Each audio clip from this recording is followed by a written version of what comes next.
Michael, Shawn, and the TakeOver Legends, where the truth hurts, but also makes you laugh. Let's bring the legend in. No, because I wanted to go grab what? I wanted to go grab his records out of my collection, but I couldn't.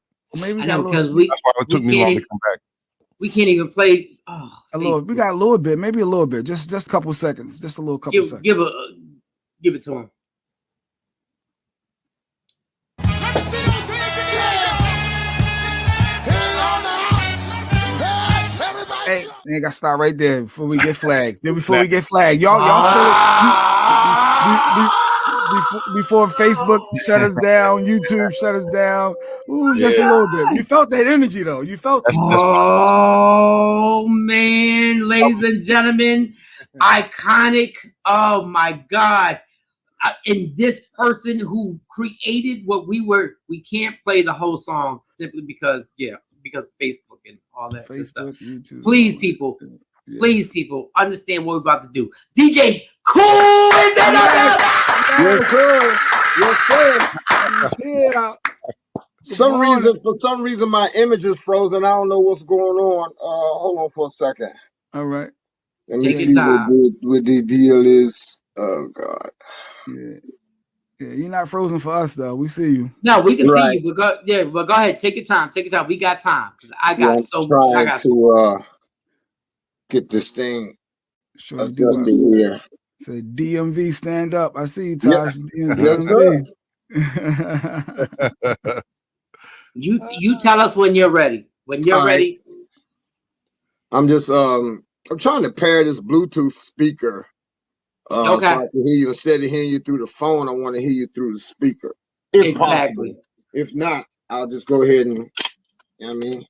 No, you make it right. Jay Black, I'm still trying to get you on the IG Live, and I'm trying to get after I get you. Let's get that. And for those who don't know who DMV is, do you have to explain what the DMV is, Mike? Do people know? Man, if you don't know about DC, you don't know what goes on in DC. I learned on a comedy tour.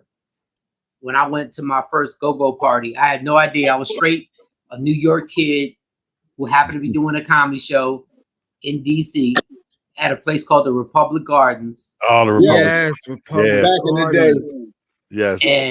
And I went over there multiple times, and then I finally got experience to what did we lose Kool? Yeah, we dropped. He probably going to reboot and come back in. So I was in DC. Cam came with me one time to a show, and then I went to another show, and they had taken me to this party, and I had yet to perform at Howard or any of those colleges over there, and they took me to a party.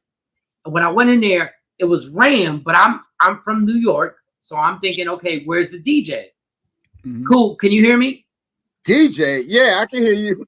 Okay, so cool. So I'm thinking, where's the DJ? So I walk in there and I hear the boom, boom, boom, boom, boom, and I'm like, I had never been in a party where the band was the DJ, and then all of a sudden somebody grabbed the mic and started doing what they were doing, and mind you, there were mad women in there, but I was so mesmerized because being from New York and being somebody who is hip hop, I was like, yo, this is amazing what is happening right now. Like the control that I didn't even know it was go-go at the time. I did not even know. I was just sitting there going like, yo, what are they doing? And I'm watching the crowd react, and I'm watching them control everything, and I'm like mesmerized. And back then I was drinking, so I had my shots, and I was sitting there going like, what the is this? And I'm watching It was one of the most amazing things I had ever seen. I had never seen this in any part of any of this country. I'd never seen it. I had never seen it.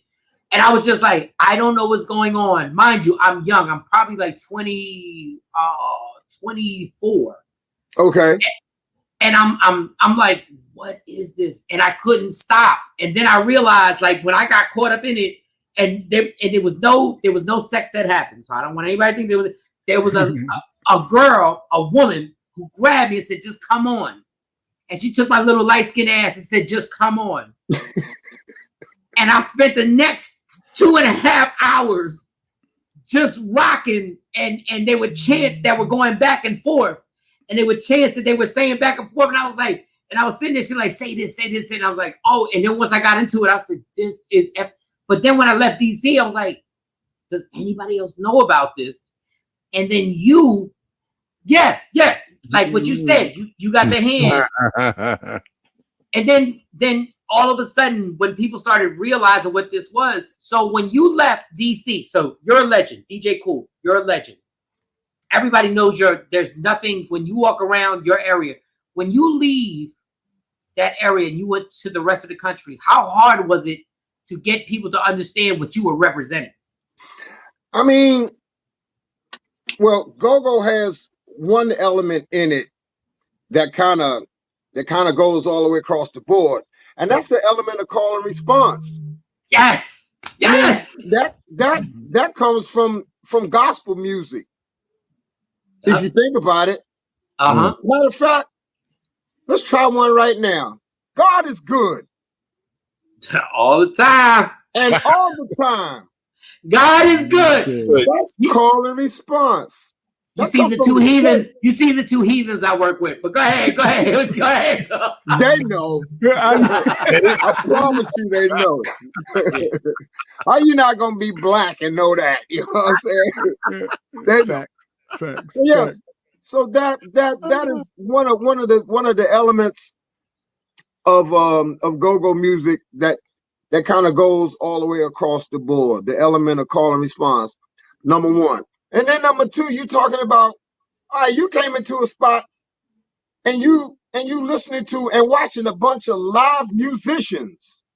Everybody likes live music. Yep.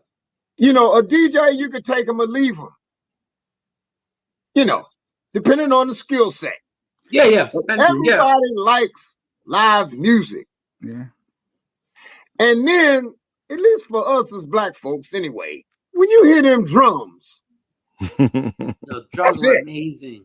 The drums were amazing. Like the drums, like the pressure on the drummer when it comes to a go. How about this? The pressure on any music with a drummer, the pressure's on him or her.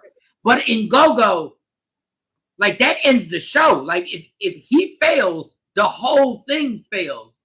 So and this is my thing with that, with the culture. And I love the fact that DC in that area reps their culture so crazy. Like there is no, when you walk into that area, you understand what it is. There is no, like, we're going to try and make it sound a little bit like this, or we're going to try and make it sound a little bit like that. No, you're not.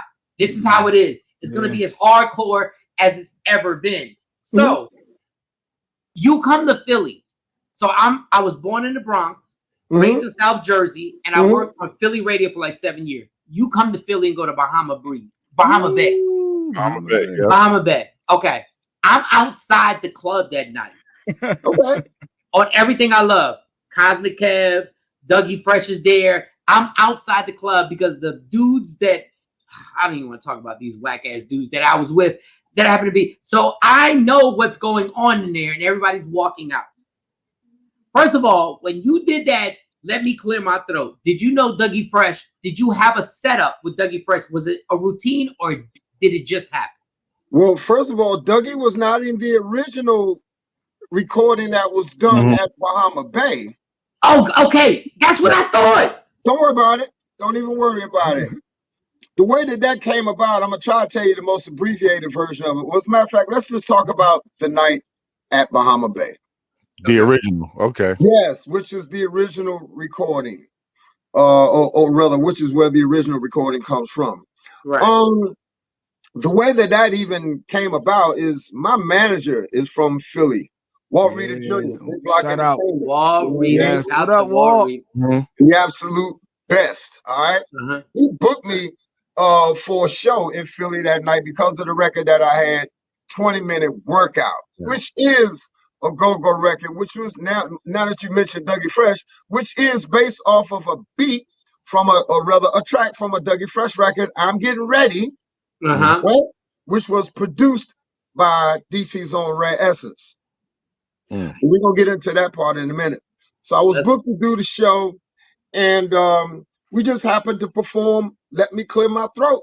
And we recorded it live in one take. And nobody in the audience knew that we were going to record the song. The only folks that knew that we were going to do the recording was myself, my DJ, and my mobile studio engineers. That was it. Nobody knew. We had the place mic'd up and everything. So I counted it off, and we went into it with one take. And I guess 25 years later, the rest is history and God's blessings. You know what I mean? Wow. That was so. Your intentions was to make a record off of that live recording? Yeah, when I came, I mean, I already knew we was going to record that night. Nobody else knew. Nice. Because I wanted genuine reaction. The raw. Right, yeah. You know what I mean? So the thing is, once again, we just doing the show. I've done several records like that. A 20-minute workout was done like that. We recorded that one live in a club called Alfie's Uptown Lounge in Richmond, Virginia. I Got That Feeling was recorded the same way live. That was done in a club in Baltimore. Yeah, shout out to Frank Ski. He was there with me that night. Shout out to Frank Ski. Shout out to Frank Ski. All of my records, when you hear those live recordings, those are live, not studio live or none of that. That is live, one take, right there on the spot, get in and get out. Even the video. All right, now let's talk about Dougie. Let's talk about the video remix that featured Dougie and Biz. And while we talking about Biz, while I mention Biz right quick, let's make sure we continue to keep him in prayer. Sure. Another fun fact about the way that I recorded the audio for the video. I came in on the set that day and I told the video director, I say, listen, I don't have any playback. We were about to record the audio portion of this video live. He looked at me like I was crazy. He was like, you know how dogs be turning their head, like trying to figure out what the heck? Yeah. He looked at me like that. I said, don't worry about it, man. I said, you just keep the cameras on us. That's all you got to do one job. Just keep the cameras on us. We got the rest. So Dougie and Biz had no idea as to what I wanted them to do. When they came on the set, I grabbed Dougie. I said, look, Dougie, I need 8 bars from you. I said, I'm going to lead you in and I'm going to lead you out. I told Biz the same thing. I counted down. We started. So when you say, when you hear me say now all the way live from New York City, Mr. Bismarck, grab the mic, give Biz, can I kick it? That's old school hip-hop. That's old school. That's just old school MCing. That's 2 turntables on a microphone. That's what Let Me Clear My Throat is. Dougie Fresh, my Miller, my man. Get on the mic and do the best he can. What does Dougie do? Dougie, once again, it's a freestyle. Dougie comes in with the Wizard of Oz. Oh, we are proud. Once again, call and response. Because me and Dougie and a few other of us, we are the masters of that because that's the school we come from. We old school. You know what I mean? But we know how to take those old school elements and apply them everywhere. Now let's talk about Clear My Throat real quick, or Let Me Clear My Throat real quick. A lot of people outside of the go-go community, when they hear that record, they think it's a go-go record. It ain't a go-go record at all. That's Mark 45 King, the 900 number that's driving that record. Now that's hip-hop as you can get. And I'm from the Bronx, and I'm 50. So when that you hit, already know. You know. Yep. But there was elements of go-go in that song. And the elements, where those go-go elements come in at, was my vocal performance on that song, with all the call and response, with all the spontaneity, plus the fact that we recorded it live, which is a go-go thing. So, and I'm from DC, so it's gonna feel and sound like a go-go record, but technically, Let Me Clear My Throat is old school hip hop. Yep. 2 turntables on a microphone. That's all that is. The DJ and the MCs, and we were just up there old school MCing it, call and response. It's live. 900 number. It really don't get no more hip hop than that. So that's what. Yeah. People want to ask me what Let Me Clear My Throat is. That's what it is. So And the amazing part of this, there's so many aspects of this. Number one is I love the confidence, you coming from a different city, going to Philly and doing your thing and like, I'm about to kill this. And I'm a stand-up comedian. I've been hip hop. The only reason I'm a comedian is because I learned how to rock a microphone because of hip hop. Mm-hmm. That like I learned how to be a comedian from other comedians and watching, but I learned how to be on stage from watching MCs and parts do their thing. I just always wanted to know this. I was outside the club and I say this story all the time. And I heard the eruption. Like I heard what's going on. And I got there late. Like, is there a minute? Because I know there's some shows I've done where I can go back and be like, I knew this was something special. Did you feel that there was something special when because you said some stuff that forever has been said at clubs for the next 25 years. Like what you said in your call and response was like, now everybody knows it's the usual thing that you would say. If you got your own, if you don't need a man, but now that's regular now. That wasn't regular when you heard the response. Did you feel that this was something special at that moment? I don't know, man. Like, I don't really get into myself like that, honestly. I'm just up there having fun with it. That's all. I was up there saying things that I know that women would like to hear. Stuff that I know that they would respond to. That's all it is. I didn't sit there and think that. I like, well, damn, or I had to write it down, all that. I just went up there and I was just that's the MC side of me. I'm a DJ / MC. A humble legend. You know what I mean? Like, I'm hip-hop and I'm go-go. And so coming from both those particular cultures, I can get in front of any crowd. I don't give a damn who it is. Oh, and no, I totally understand it. But I'm saying when you felt the response, did you go like, oh, we got him there? Because as somebody who's a master at this, you know, when you like, okay, I'm about to take y'all somewhere so far. Like, y'all don't even know. When you said your first thing and they responded, did you think in your mind, you have no idea where I'm about to take you right now? I think to a particular degree, yes, because okay, you're a performer, so you know when you got them going. Yeah, you know what I mean, and you get that little feeling of confidence over you, that little slight feeling of power because you got the mic and whatever you say, everybody and every damn thing you saying, everybody is leaning on everything that you saying. You know what I mean? So in that regard, yes, I did. Nice. I did. You know, as a performer, what really got me is when you said, turn the monitors up. Turn the monitors up. More music. More music than the monitors, yeah. When I heard that every time I hear that, I go, oh, that makes me feel so good. He's like, turn the monitors up. I need these monitors, even though I'm about to kill these right now. I need these monitors. Yeah. I always love that part to me, that is the realest part of the whole thing where you're like, yo, white boy, turn these monitors up right now. Because it's about to happen. I'm gonna tell you the realest part of that recording that I didn't find out about until probably almost 10 years later. So I'm going through YouTube and everything, and I was watching the Clear My Throat video, and so I'm going through the comments, and so I seen one comment that said, "Eat my pussy at I don't know a minute and something." I'm like, huh, what? So I said, let me scroll through this video.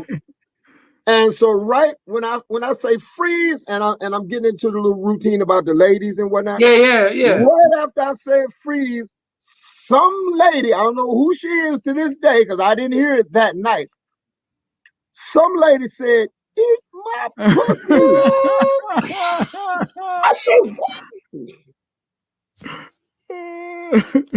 Now, mind you. All right, cool. It was my baby mom. It was my baby mom. Cool. It was my baby mom. and then, I proceed, with the routine. Yeah. So I'm saying all that to say this: for at least, quite possibly, damn near 10 years, that was played on radio. That was going across the airwaves. but it was so faint. Like you had to really be listening to hear that. Yeah. And I'm like, damn, Kool. I wonder if I would have seen that woman that night, and she would have been, appealing to me. Ain't no telling what could have happened. I could probably have a son or a daughter from Philadelphia. You never know.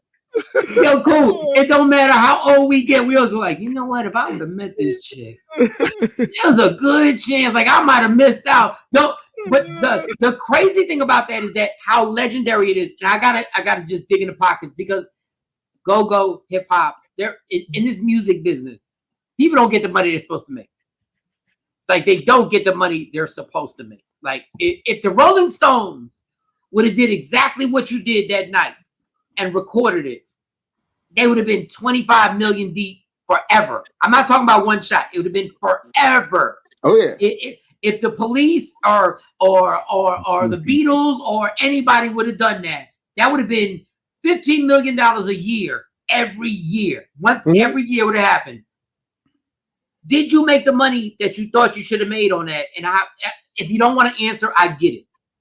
But that is something that and I know it's not always about the money, but damn it, that is historical. No matter what city you play that in any, I don't care what gang affiliation. I don't care if it's Hispanics. I don't care if it's black. I don't care where it is. If you play it, the turn up gets real. Yep. Were you financially compensated for that?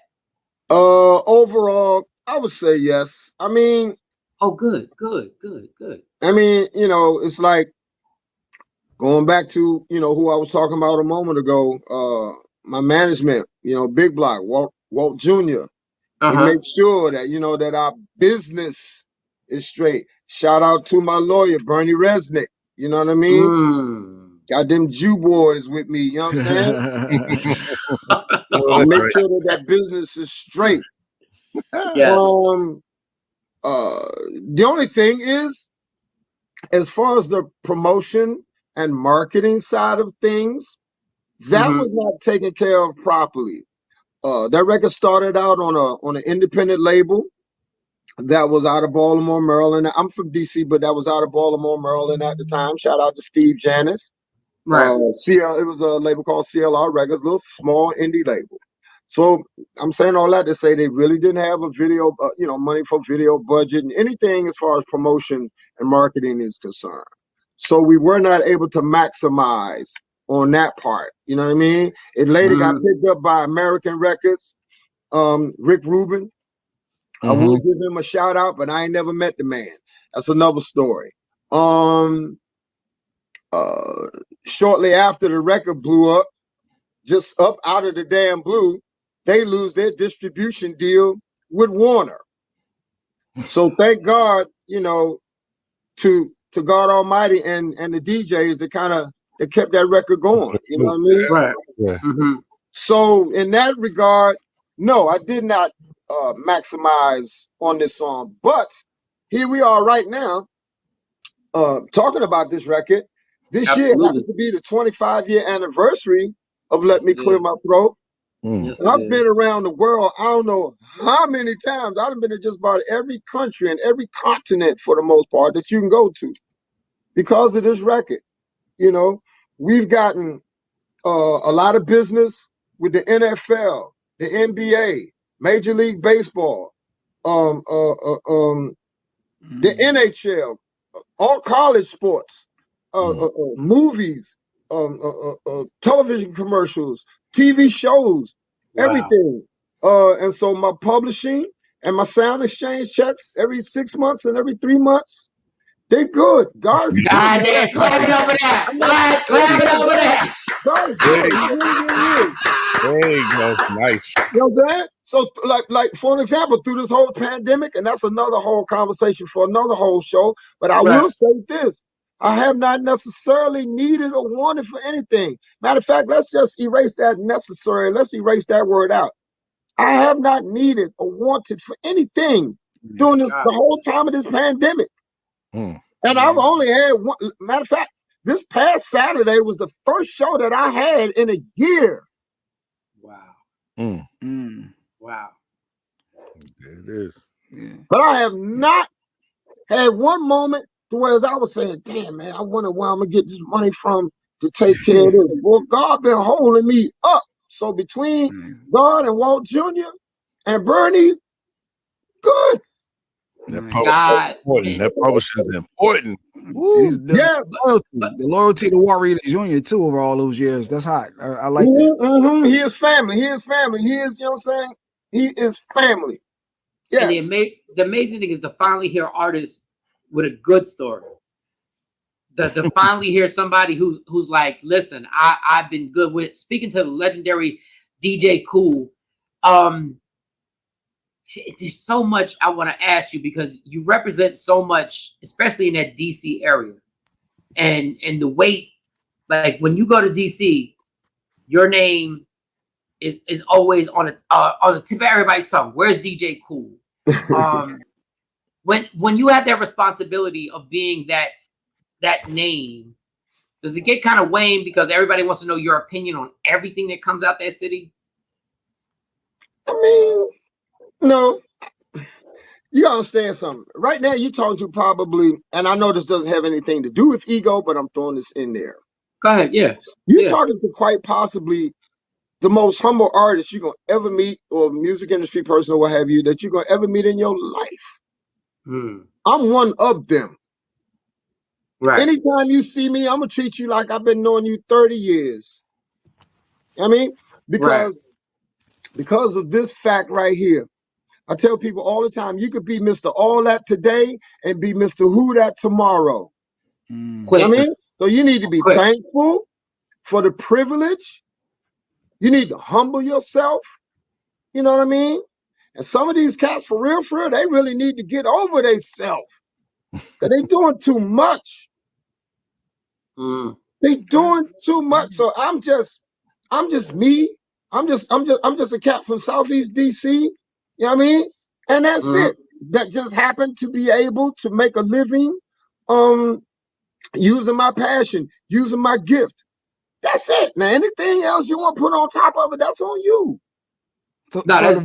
So the verses, man, I'm just, like all that old kind of stuff. I don't even think about it.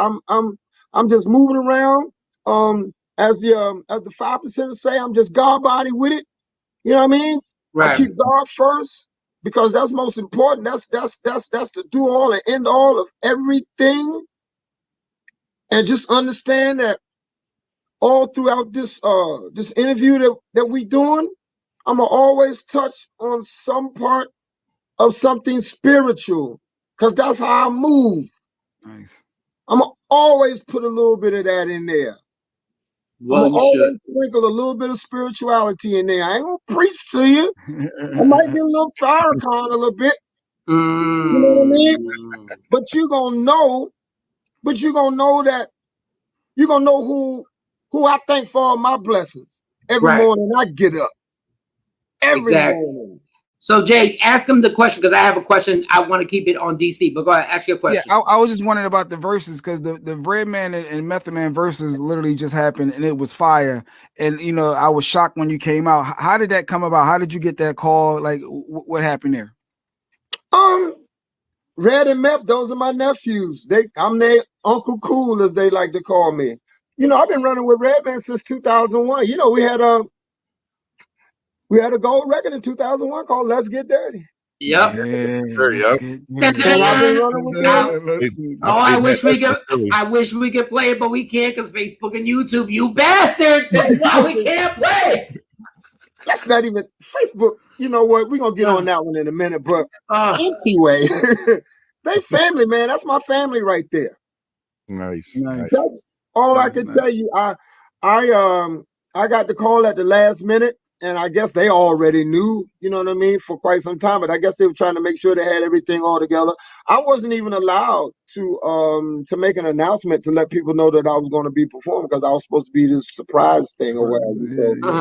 So that was just getting together with the family. But I'm gonna tell you what did happen that night, though. That was a surprise for me, and that was very fulfilling. I got a chance to meet K Solo. You never met K Solo? Never met him. Wow, that's crazy. Wow. Yes.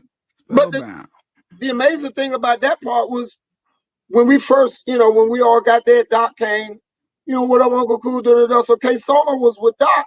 He has mask on though. What's up, DJ Kool, this and that, he acting like this big fan and whatnot. So I'm thinking, okay, boom, what's up, Shawn Love, respect. So we get in, and it's time to do sound check. So I get up there and do mine. So then K-Solo comes up on the stage. He still had the mask on. Then he took the mask off. And I say, what? And like K-Solo, you can't miss him. If you know anything about hip hop, you know exactly what he looked like. He has a very particular look. You know what I'm saying? He's a Cherokee Indian. You know what I mean? The Cherokee is a full-blood Cherokee Indian, and he got them real strong features, like, you know what I'm saying? Always look, And I said, that's damn K-Solo.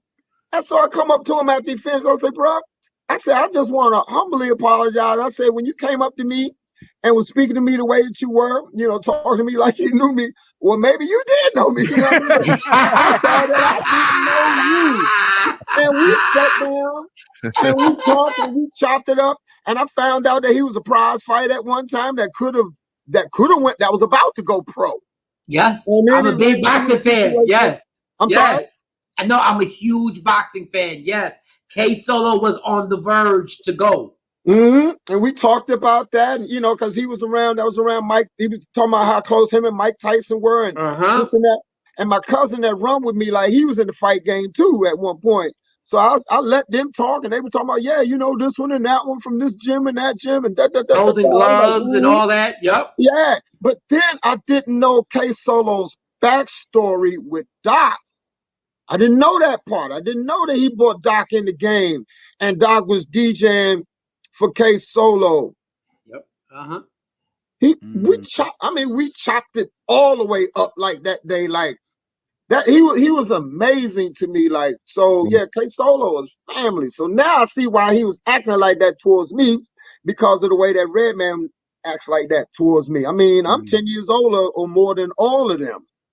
I'm 63. You know what I mean? And the rest of them cats, they late 40s, early 50s, which is amazing in itself. Like, Method Man is 50 years old. That's amazing. That's not old, but that's just an amazing number. You would, we see Method Man, them, they was youngins when they come in the game, like, you know what I mean? Yeah. Yep. Look, I say this, Kool. You said 63. I would have never known that. I would have. It's just amazing that we made it in hip hop and go, and the fact that our cultures that we just have to like embrace a Method Man being 50, a Redman making it, because these rappers are dying at 20. They're dying at 20, 21 years old before they even, like, Biggie died young. Yeah. But these rappers are dying before their first hit single comes out. Yeah. And it's sad. But do you want to say something about that? I really didn't mean to cut you off, but I just wanted to add to that. That has everything to do with the way that they living, man. Yeah. I've been saying this all the time, Kool. Going back to what I was saying earlier, they ain't got God in their life. I ain't saying they got to be in church every Sunday, every other Sunday, or in church at all. But they don't know him. But see, this is who their God is. Chasing that bag. This is their God. No, I hate it. You see? So this is why they don't care nothing about the culture. They don't care to learn about the culture.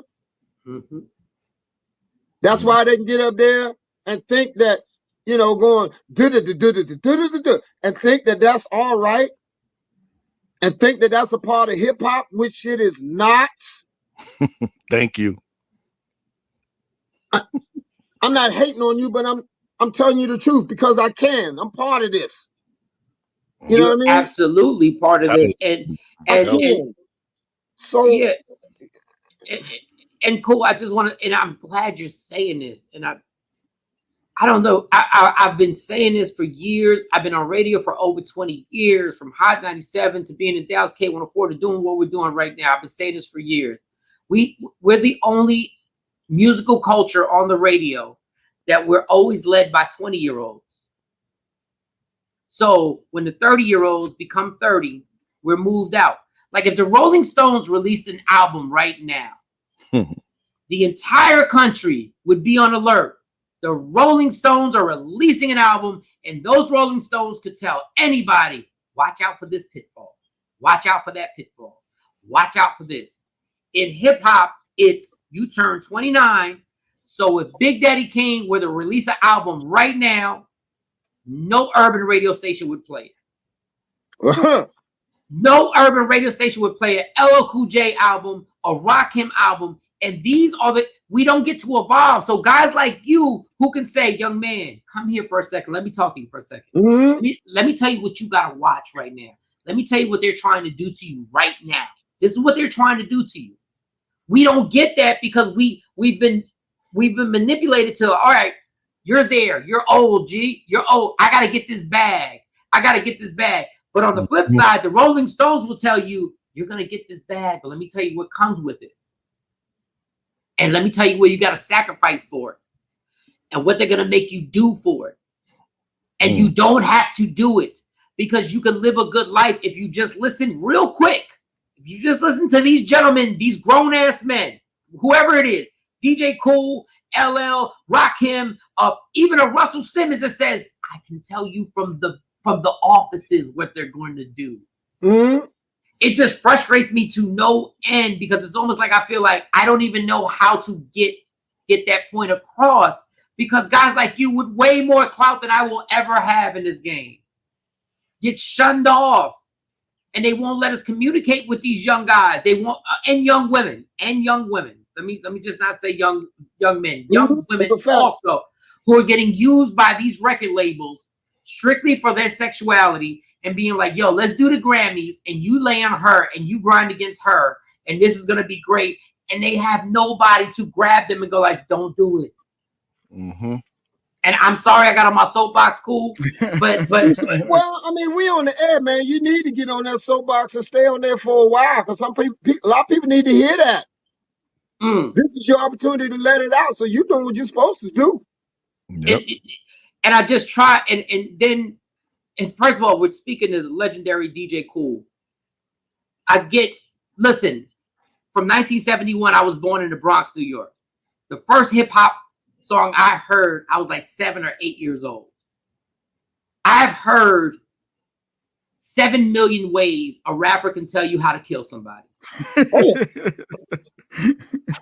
You heard it all. You can't tell me any other way how to kill somebody. And I'm not, listen, I get it. I thought it was fly too. I get the whole thing. But the manifestation of this is that we keep telling ourselves that we manifest our beings. Our words manifest where we're going. So if you keep saying this and rappers keep dying at a younger and younger and younger age, don't you understand what you're putting out there is coming back? And hip hop is being used against us now. The same thing that helped me make my career, even in comedy, it's being used against us now. Every disrespectful act that's going against females, we promote. And this is the last thing I'm going to say. We lose a rapper and he dies, he gets killed, and we mourn him. Then we get in a car and listen to a song of a rapper bragging about the same thing that just happened to the person we're mourning. Does that not spark anything in you? Like, I'm listening to a guy saying he ran up in somebody's house and killed him, and Pop Smoke got killed the same exact way.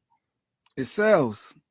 I mean, to put it blankly, it sells. The other, the consciousness doesn't sell the same. So yeah. And it's almost like we know what it is. We know who took over the culture. And people get mad when I say hip hop don't belong to us no more. It don't belong to us no more. They put us out there and say, this is what you should talk about. And it saddens me because this is the one thing in my life that I know I was there from the beginning. I was there from the beginning, from when people were scratching in the park and we didn't know exactly what the hell are you doing. But all we know is that this is dope. Like, we know that this is amazing and can change everything. And now it's being used against us to have even the oh, the women being portrayed. And now I know a 20-year-old is like, listen to this old man talking. I was about to say that. Now they're going, listen to the old man. You gotta embrace it. And I'm sitting there going like, yeah, but you're going to realize how you've been used. And Kool, please say whatever you have to say about this, please. I mean, my thing is this, like, listen, to listen to the old man talk thing. Like, I guess I've been fortunate that I haven't gotten that response from a lot of these kids, and it may be because of the way I look to them. Right. Like, yep. I'm flyer than they are. Like when they see me, real talk. Clothes, when they see me, and that's normally the way that they see me. They see me in my work clothes. They be looking me up and down like, God damn, you look better than my father. You damn skimpy. I look better than your father. I'm probably older than your father, and your father's a fan. So let me sit you down and point you in the right direction, because you. Shit is crazy. I'm talking to this youngin' the other day, and I like to talk to them individually. I don't like to talk to them like a whole group of them. You can't. You know what I'm saying? Because the peer pressure thing and all that going on. And look, come here. I'm gonna set you down. It's gonna be me and you. And when you're talking to me, you're going to look me in my face. Don't be looking all over the place, especially when you shake my hand, you better shake my hand like a man. Don't be shaking my hand like a little bitch and looking all off while you shaking my hand. You better look at me and recognize me, because you never know. You might have to recognize, you know what I'm saying? You might have to recognize me one day. Right? So, case in point, I'm talking to this kid the other day. He's sagging and whatnot real bad. So I say, son, I say, let me ask you something. I say, have you ever heard the term buck breaking? Or have you ever heard the term breaking the buck? Do you know what that is? He said, nah. I said, well, this is what I want you to do. I say, I want you to research that. I say, just get on your phone, and ask Google. Google knows everything. I want you to type in buck breaking or breaking the buck. And I left him. He works at this place that does like t-shirts and stuff like that. Right. So I came back. I said, now when I come back here, I want you to tell me what you learned. So I came back, and first of all, youngin', God bless him, he got some kind of low focus problem, because I came back and I asked him, I say, now what did I ask you to research? You like, I don't know. I say, so now you telling me I'm sitting up here right in your face and you didn't hear a damn thing I said? I say, you might want to go get your little old hearing checked. Because I'm right here in front of you, and you telling me you didn't hear what I said. It's either you didn't hear me or you ain't paying attention to me. I said, I want you to tell me which one it is. So I said, all right. I said, now when I come back, I want you to tell me what you learned. So I came back to him. He wasn't able to tell me nothing. So I said, Shawn, let me tell you something. So I broke the whole thing down to him about the buck breaker thing, coming from slavery and stuff like that. Yes. Talking about that was the way that they used to make the rest of the slaves submissive, because they would sodomize you in front of your family, in front of the rest of the slaves and whatnot, and then make you sag your pants, so everybody could see. All right, that happened to such and such. You know what I mean? And if I don't act like I'm supposed to act, then I'm gonna get sodomized too. And then how that whole ideology transferred to prison. You know what I mean? When people sagging their pants, that let somebody know, look, you somebody's bitch. You know what I mean? And or you making yourself you're available for sex. Yep. You know what I mean? And so I'm telling them all these things. And I'm like, well, bro, I say, now, do you represent, are you cool with stuff like that? Like, you want to run around here looking like you advertising for a man to get with you in a sexual manner? He looking at me like I'm crazy. I said, bro, that's what you're doing right now. I say, you need to get your, you need to get your appearance together. You know what I mean? I say, because at the end of the day, the reason why I'm talking to you like this, I say, I don't know you from a goddamn can of paint. I say, but the reason why I'm talking to you like this is because you are a part of the youth. I say, and one of these days when I'm gone, you're gonna be in my slot. You're gonna be, believe it or not, if you live long enough, you're gonna be somebody's OG one day. I said, have you ever thought about that? Real talk. They don't even think about that. You gonna be somebody's OG if you live long enough. You're gonna be somebody's OG one day. And so you're gonna have to be able to teach these next ones coming up.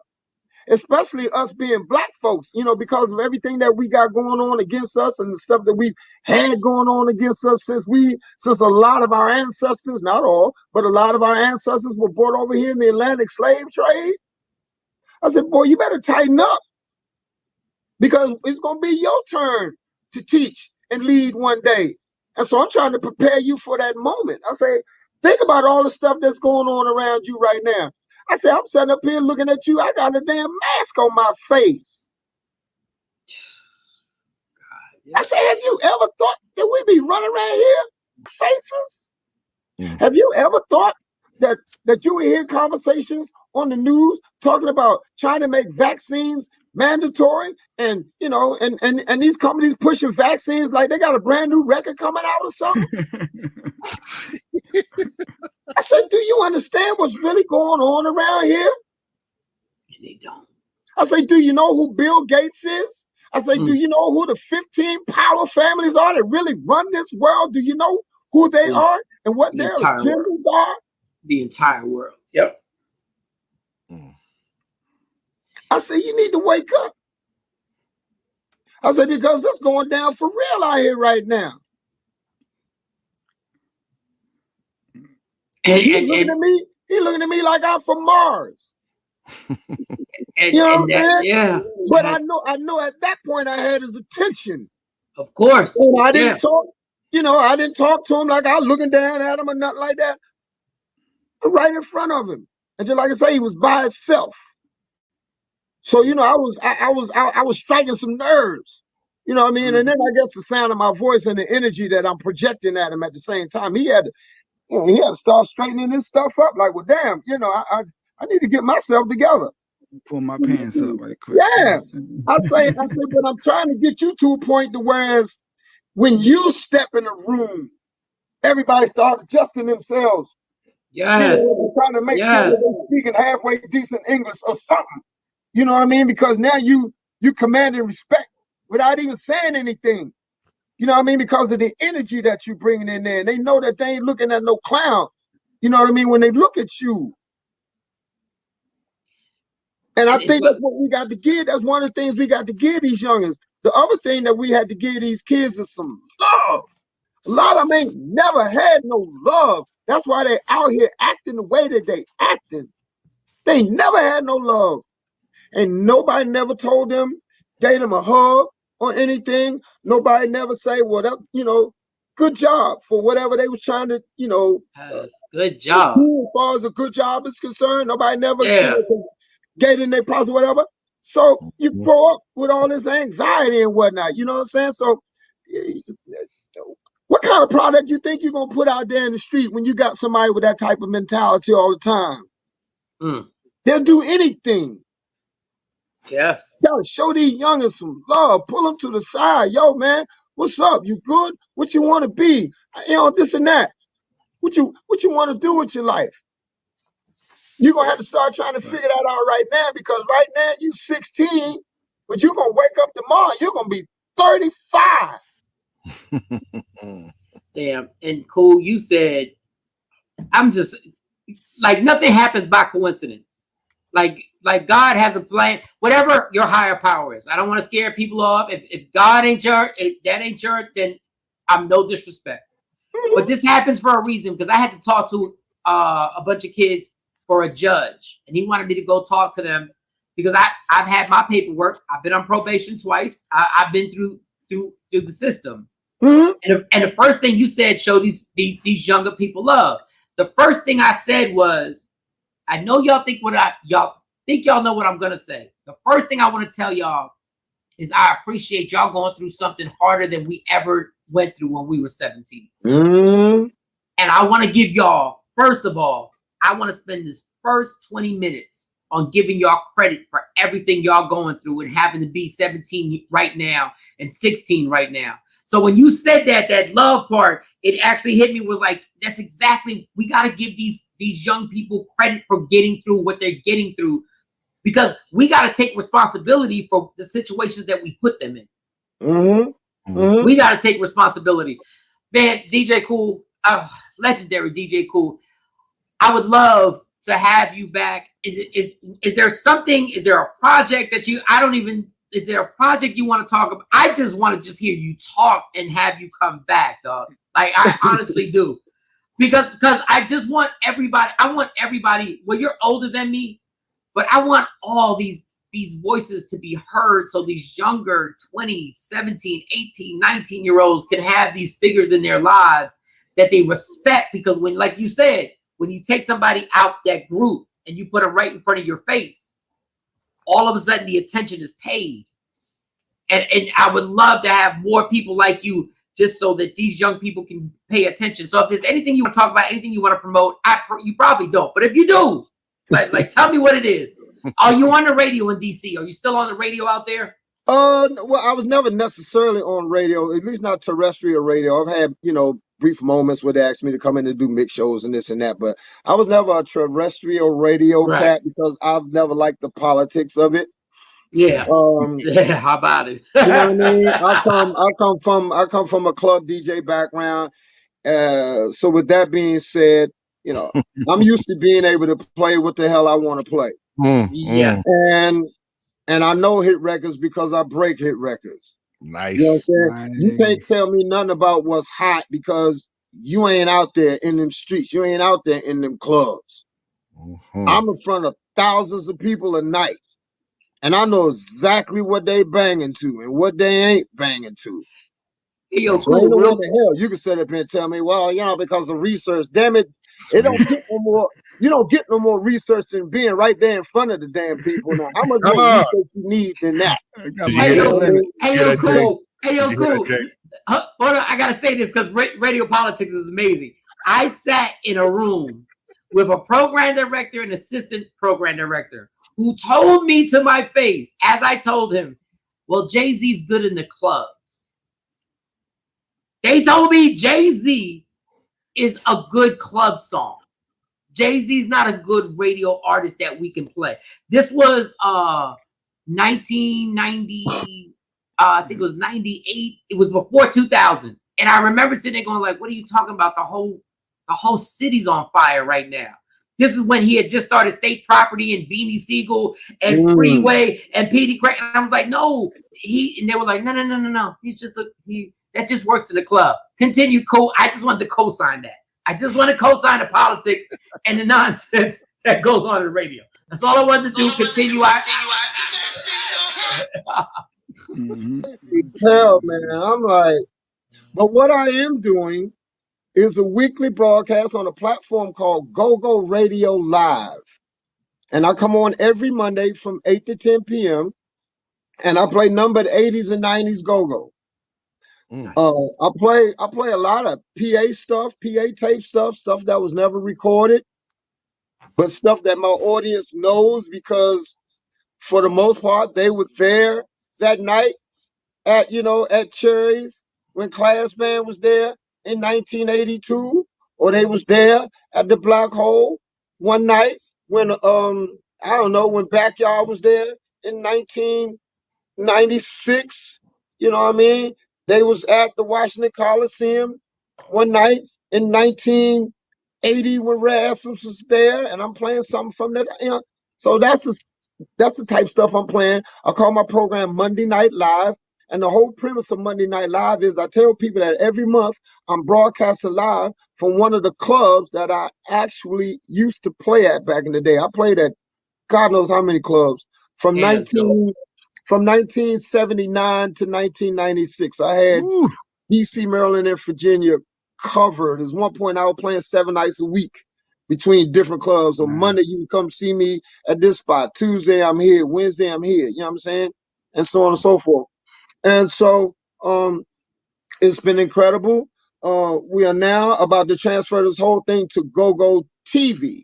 We will be Go-Go TV starting the first week in June.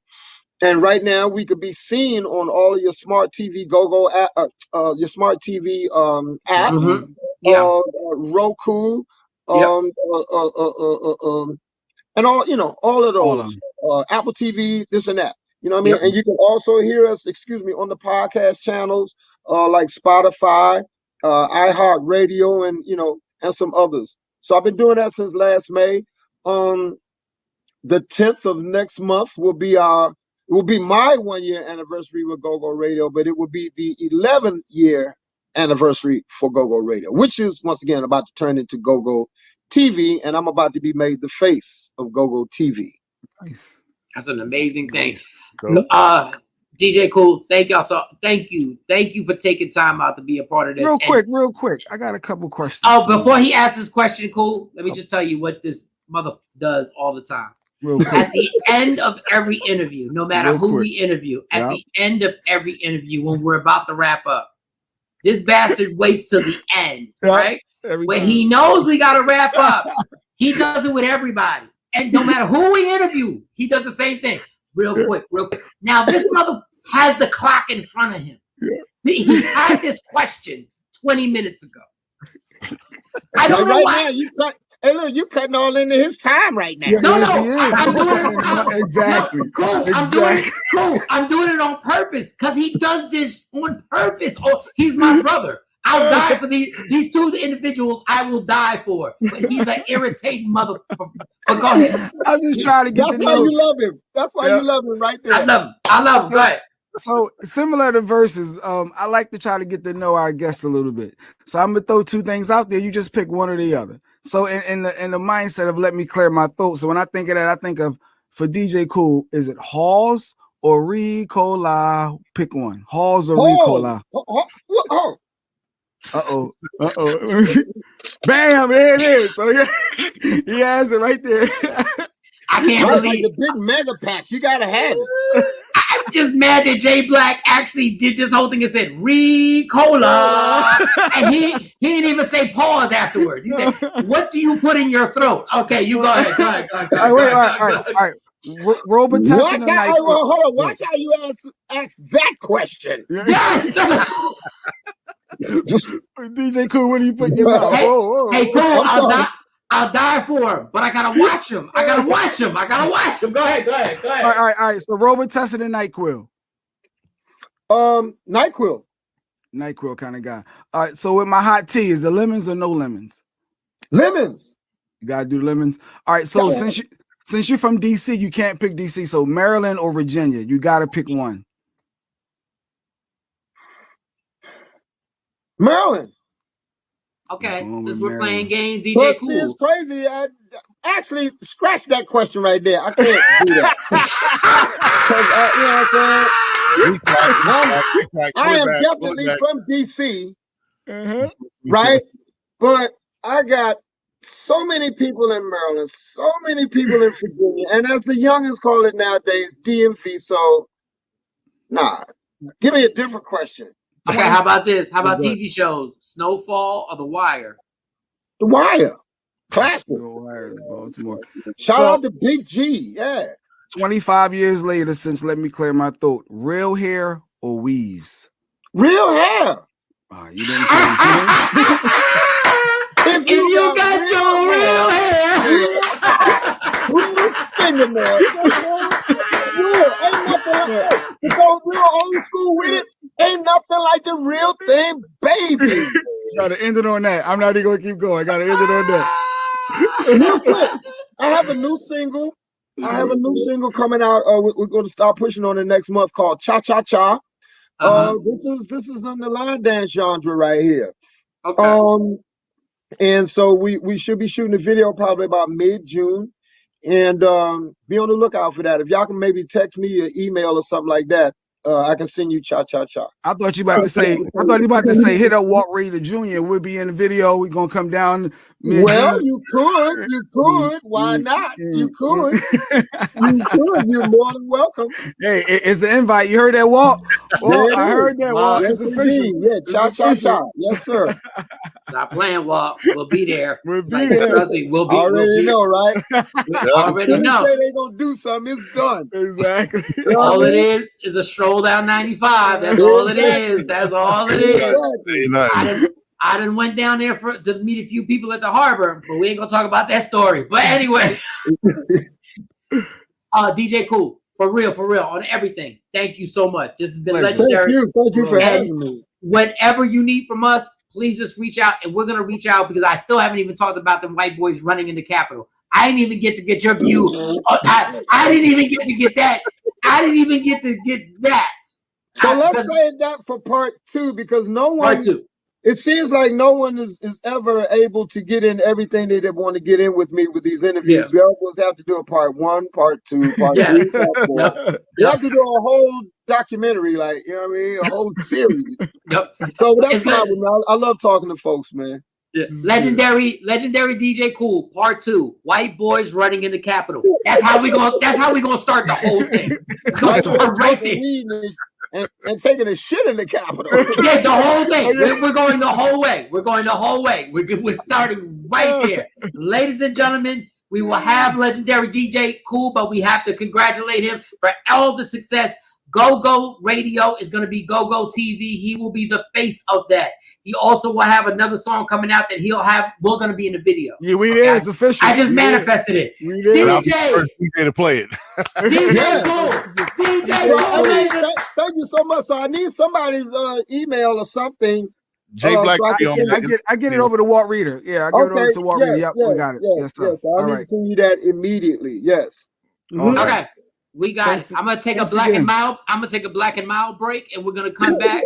That's what I do. Hey, look, from Big Brother Little Bud, ease up on them black and milds. I know, right? Because that goes where? That goes here. In my chest and my lungs. And that coronavirus mess goes where?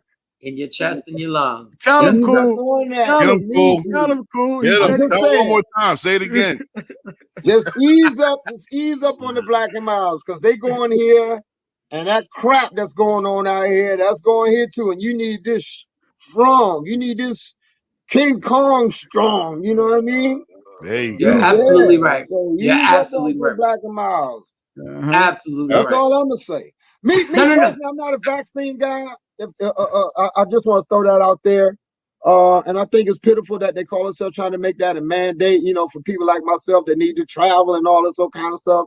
Y'all gonna have to find another way to get me. You can't get me that way.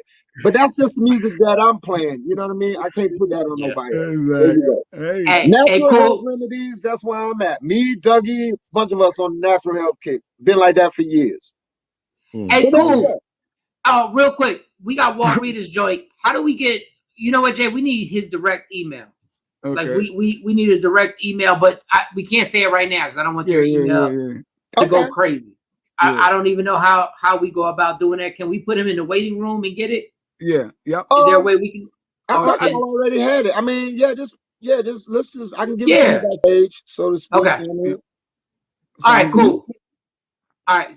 Hey, DJ Kool, you have no idea. You stuck with us now. You stuck with us. You have no idea. You have no idea. I may not play the drums, but if you give me the tambourine, pause. I will play the tambourine, but pause. I will kill it. I might give you the cowbell. Yeah, give me the cowbell. I'm Puerto Rican. The cowbell, I kill the cowbell. Yeah.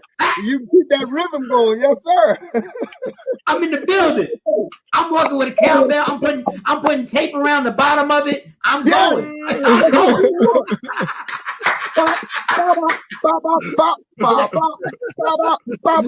Yeah, boy. I'm in the building. Oh, I might not smoke a black and mild that night. DJ Kool. You gotta start somewhere. You know what I'm saying? You gotta start slow. Thank you, and thank you for everything. Everything you brought to the culture. Yes. Ladies and gentlemen, we're gonna take a break. We'll come back. Michael, Shawn, and the TakeOver Legends. Yeah. This is my uncle, ladies and gentlemen. Make some noise for the legendary DJ Kool in the building, everybody. Yo, hold on, Kool. See, he went and got a little fancy jacket. What? He got the shimmy on the side of the. So you did the whole outfit. Yeah. The jewelry, everything. Yes. Just to do a hook. You know what? Nah, you got to do something else. I tell you what. Let's break it down like this. Hey, yo, Scratch, hit me with the horns, man. Y'all ready? Let's go. Oh, no. Let's go. Y'all ready? Let's go. Let's go. Come on. Everybody jump. Michael, Shawn, and the TakeOver Legends. Your escape from reality. Right here on Free Agent Radio. Hey, yo. It's going to be a hot summer. Because we back at it, man.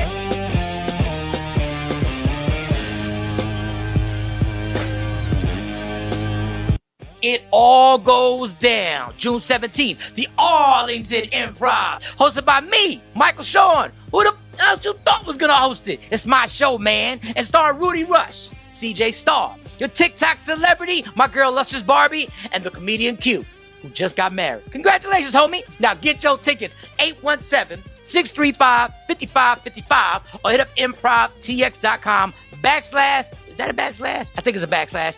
Arlington. Or it could be real simple in your life if you tap the link in my bio. June 17th, the Arlington Improv, the Laugh Out Loud Comedy Show is back. It's going to be a hot summer. And it's all powered by the Breakfast Brothers. Yeah! Hey guys, it's Sexy Mo of Michael Shawn and the TakeOver Legends. May is National Menstrual Month, and millions of women and girls are kept from reaching their fullest potential due to poor menstrual hygiene and lack of education. Protect the most precious jewel in the world to you. Visit getpadstoday.com to experience Rain Premium Sanitary Napkins. Rain pads are infused with the Nobel Prize-winning material graphene. Graphene strip provides various health benefits that potentially help relieve painful abdominal cramps, balance the body's pH, and graphene moves heat away from your core and help keeps you dry. Get yours today at getpadstoday.com and begin experiencing a less painful and drier cycle. Finally, your feminine flow has met its match with Rain Sanitary Napkins. Protect your most precious jewel today and visit getpadstoday.com. Michael Shawn and the TakeOver Legends, where nothing's off limits. Free Agent Radio. Baby, tap in. Tap in. Let's go. Let's go. Bring ladies and gentlemen, iconic. One of the most legendary singers. A man who did something so amazing, which is he already had a successful solo career. Mm-hmm. And then he got with an iconic group and turned all the way up with that group. Because everybody knows the biggest voice on that group was Johnny Gill. Well, I just gave it away. Ladies and gentlemen, Mr. Johnny Gill. Johnny Gill. Oh, it's Johnny Gill. What's good? Can we turn your phone sideways, Johnny? Can we turn it sideways?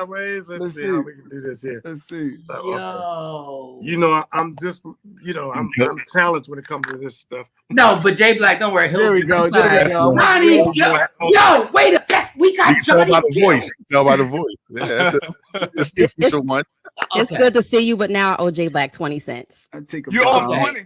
I owe him 20 cents. Yeah, nobody believed. Okay, Johnny, let me explain something to you before we get into this. How we got to your number. So we're doing this, right? We worked in New York on Hot 97 with Jonesy. We worked in Dallas and done a whole bunch of stuff. So we're going through our contacts because we just want people to get on. So we had Bill Bellamy, we had Lunell. So we're just going through our phone list. And Shawnee Scott, she has your number. So we just happened to call. So I have the phone to the microphone. I'm not thinking you're going to answer. I'm like, there's no way Johnny Gill's going to, and you answer. Absolutely. Let me tell you something I learned in this business many, many, many years ago. You leave no stones unturned. And the way I've stayed in this business for a long time, I never pick up the phone just saying hello. I pick up the phone going, I'll take it.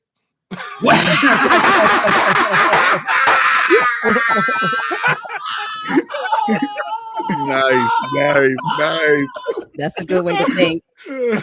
So Johnny, when I'm asking these questions on the phone because I'm like, we're never gonna get him back on here. Like this is a wrap. And Jay's like, no, we're gonna get him back on. We're gonna get him back on. I'm like, no, we're not. It's over. I've dealt with this before. I've seen this. I've been in this game for over 20 years as a comedian and a radio person. He's not coming back. He's like, Mike, he's coming back. So I destroyed Jay Black after you got off the phone. Like we let him have it for like 30 minutes. Mm-hmm. I was like, you folded like a lawn chair. If you were a gang member, I'd be dead. Like you did not hold me down. Well, let me tell you, my word is all I have, man. And that's why when I say I'm going to do something, I do it because I've learned many, many, many years ago, man. That's what it's about. Your word is all you got. Yep. Okay. So even though I didn't believe Jay Black, and I never do this, even though I didn't believe Jay Black, last night I was actually thinking, if I talk to Johnny Gill, I need to get a lot of stuff out here. So number one, we're going to start slow. Number one, yes. We're going to start slow. Number one, When did Johnny Gill know that he could sing? When was the moment that you were like, oh, wait a second? I knew when I got my first check and I went and bought me a gold nugget ring and a nugget watch and chain to go to it. I was like, this is on. And I was like, shoot, I can do this. I was like, I'm in the game. The gold nugget. That's when you knew when you actually got the money for it?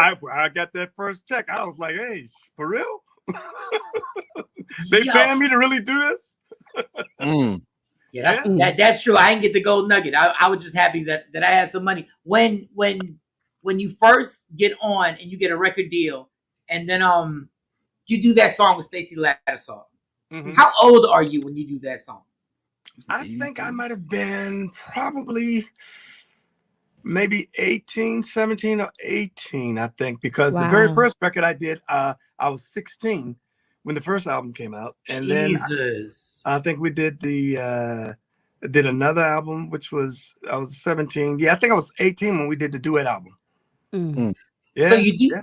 So what is it like at that moment when, like, I don't even know what it's like to put out an album at 16 and be that incredible and put out an album, because you had a grown man voice when you were 16, dog. Yeah, yeah, and it caused me a problem because the label kept saying, the president of the record company kept saying, you know, everybody kept saying he's just a little boy, but he sounds like a grown man. And they were saying, you know, he said he always told me, he was like, hey, I knew we had something. And he said we just had to wait for the body to catch up with the voice. But yeah, it was a challenge for them. It was a challenge trying to figure out how to make that work. But you know, they did, and God bless him, because he stood in there and it was like, hey man, this kid is talented, and we're not letting him go. So, you know, and he was right. Right. No, he was definitely right. He was definitely, and this is the crazy thing about it. At 16, you have this grown man voice. So then when does everything in your career take off, when you realize that you're actually famous? When is the moment that happens when you go like, wait a second, I'm famous. Like people know me. Wow. Wow, that's a good question. When did I you know, I thought I was famous the first time I heard my record on the radio. That's what I'm talking about, John. That's how I would have felt. Hell yeah. I was like, y'all shouldn't have never gave me one. I'm like, I need all y'all hoes to line up. Y'all heard the song.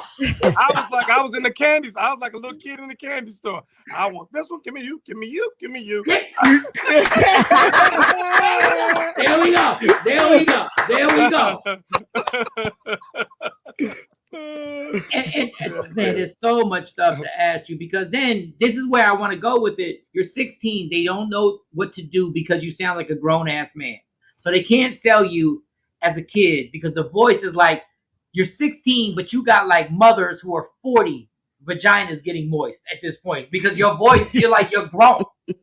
But then you have a solo career that we always look to you as our standard. Like, my generation had Johnny Gill. Mm-hmm. That's the only person we could put next to Luther and Teddy Pendergrass. Teddy, yeah. You were our resort. Like, I could always go, yeah, but we got Johnny Gill. And then you started making songs where it was like up tempo and stuff like that, because the things had changed. And you started making up tempo songs. Yeah. And you were doing your thing. Who came to you and said, you know what? We need to put you on New Edition. Like, whose idea was that, to take you back to the 16-year-old to be like, now you're going to be part of a band? You know, it's actually I always say it was a freak of nature when I think about it, because the reality was, when I moved out to LA, and when I moved out to LA, I was still a solo artist. I ran into to Bivens, and I think it might have been Ron, or one of them was with him as well. But it was crazy because we all started at the same time, and we would cross paths. So it was just, we ran into each other at a Whispers concert, matter of fact. Not at a Whisper. I'm gonna beat your ass, Johnny. At a Whispers concert. I swear to God. And so he goes, and when Mike comes up to me and he asks me, he's like, yo, he said, Hey, y'all, let me ask you a question.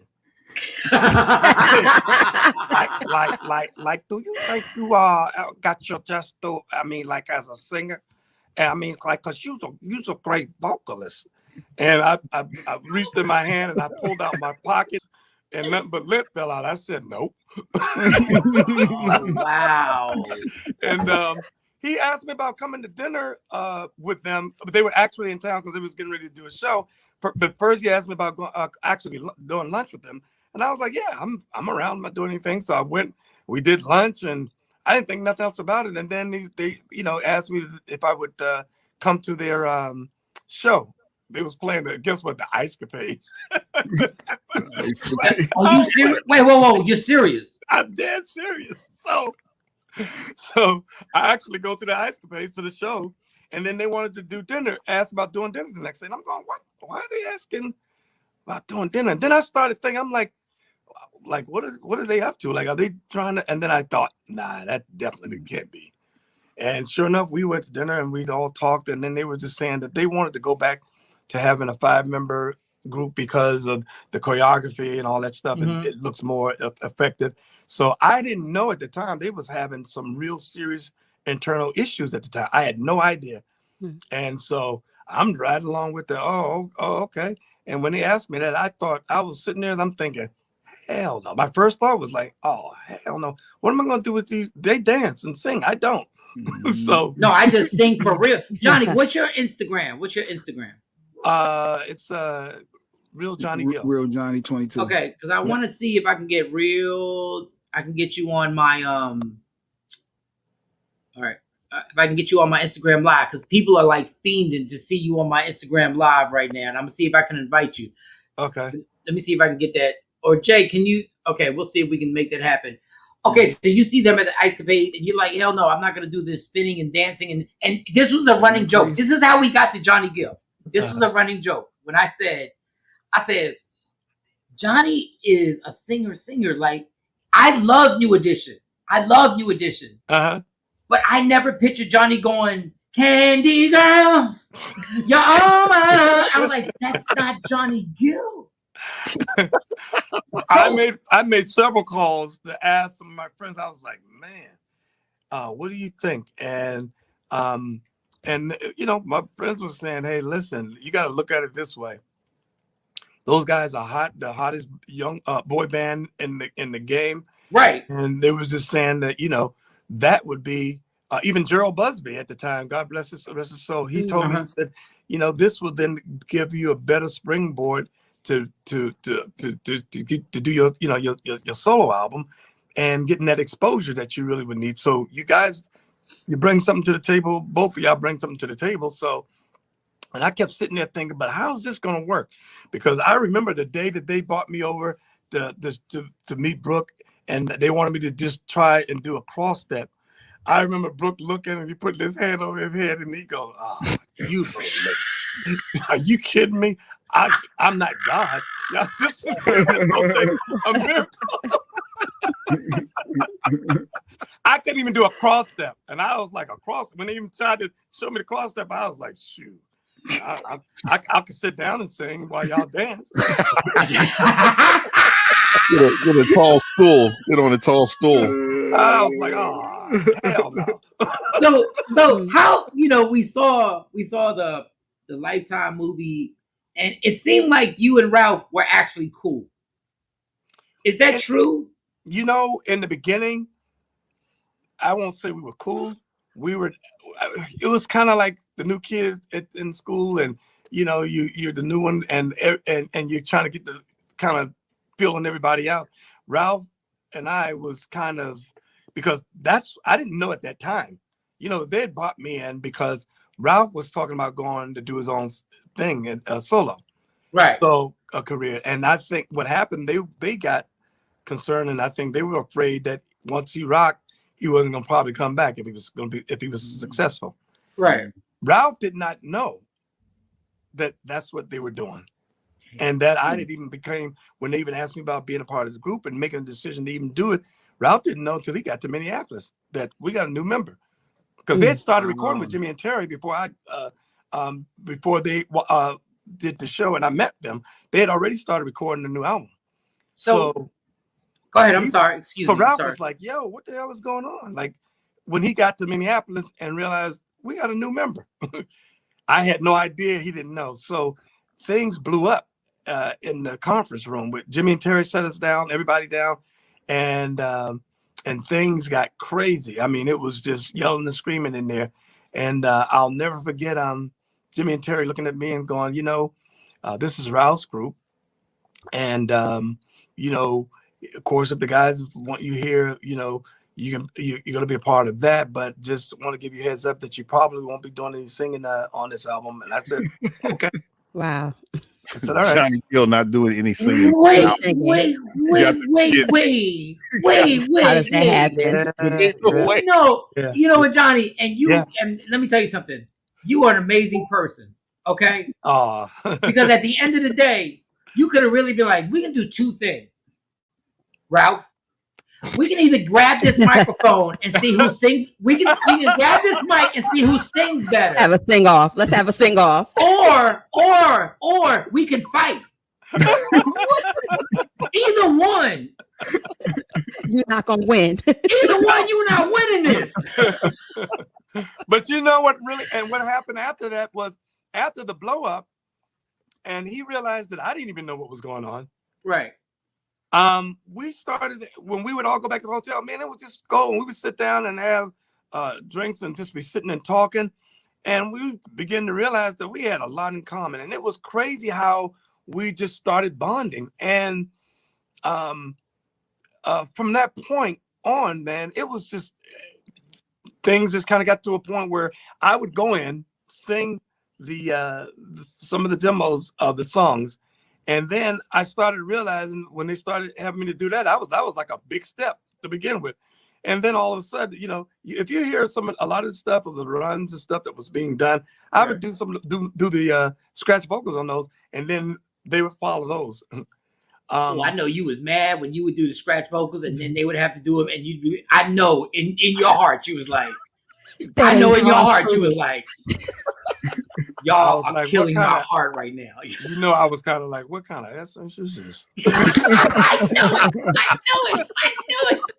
But you know what? To be honest with you, I've always felt so secure because remember, even doing this, we had to go to the president of the label, which Gerald Busby, and Gerald. I had my solo career still intact, and once we had finished up with this, I still had, I was obligated to do my solo album. So I never came in going, I need to be out front and I need to be the center of attraction to all of that stuff. I was just like one of those. I just felt like when I came in, my attitude was, what do you guys need me to do? And it really helped to balance me out and with life, because what happens is being another solo artist is one thing, but when you're in a group, it's like being on the basketball team. You have to play your role, but it teaches you, and you need balance. It teaches you how to work with other people. If you ever notice in all the pictures, I was always in the back. I was never. They used to be fighting to see who's going to be in front. They used to be fighting over parts, over songs. I never did any of that. I was Johnny, just like, what is it that you need me to do? You were always in the back. And I have to go to this story, but first I want to say, I know there were times you were in the studio when y'all were doing vocals. And I know there were times when like, can y'all just listen? I can knock this out real quick. Y'all ain't got to give me credit. Like, I can just knock this out real quick. You see that laugh? Like, I can literally, if you just like, why are we sitting here? Like, y'all don't even have to just let me do it. Like, Ricky, shut up. Like, stop, enough. Enough. Like, listen. Just let me, the God has given me this gift. Like Johnny Gill's the type that can smoke a pack of Newports and go into the booth and still sound perfect. But hold on, they always put you in the back. Yeah. They always did. So it's that what was the Heartbreak? What was the NAR did? What was the Heartbreak tour? Any Heartbreak, yeah. The Heartbreak. Okay. Yeah. Okay, so Johnny, I went to that concert, right? And I told this story like a week ago. And I told this story, and I think y'all singing "Can You Stand the Rain," and they made the mistake of allowing you to get like it felt like a 10-minute segment. That was Boyz II Men.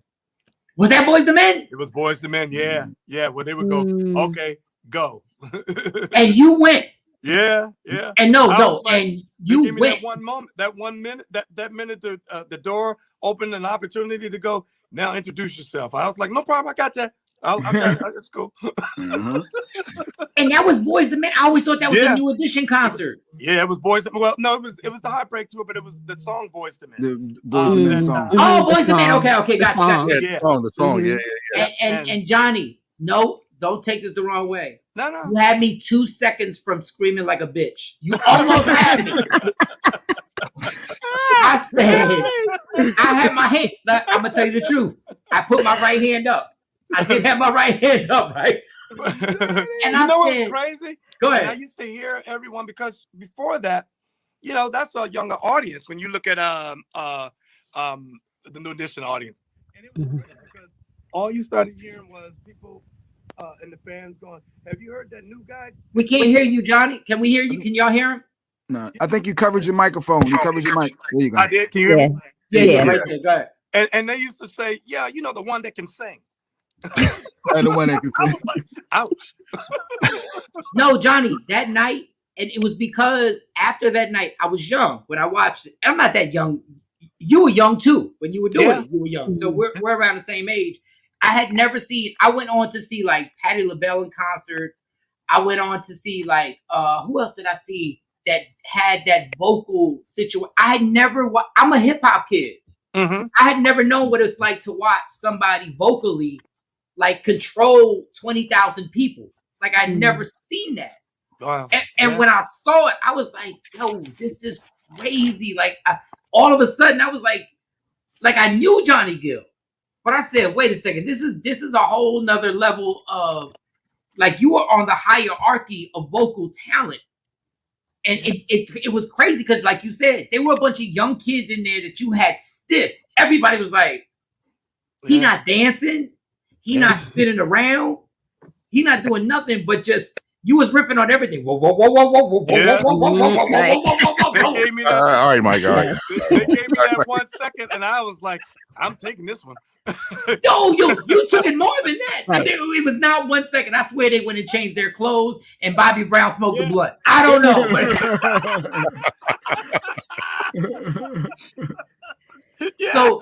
So in New Edition, when did it get to the crazy point where it was just like everybody? Because I always say, like Cam and Jay Black get mad at me because I always say I want my own tour bus.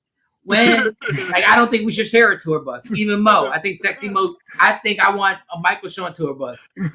When it gets crazy like that, like give us an example how crazy it gets when everybody's really feeling themselves. Like they're really feeling themselves. Well, see, we were kids too for the Heartbreak Tour thing, so we shared buses on the Heartbreak Tour.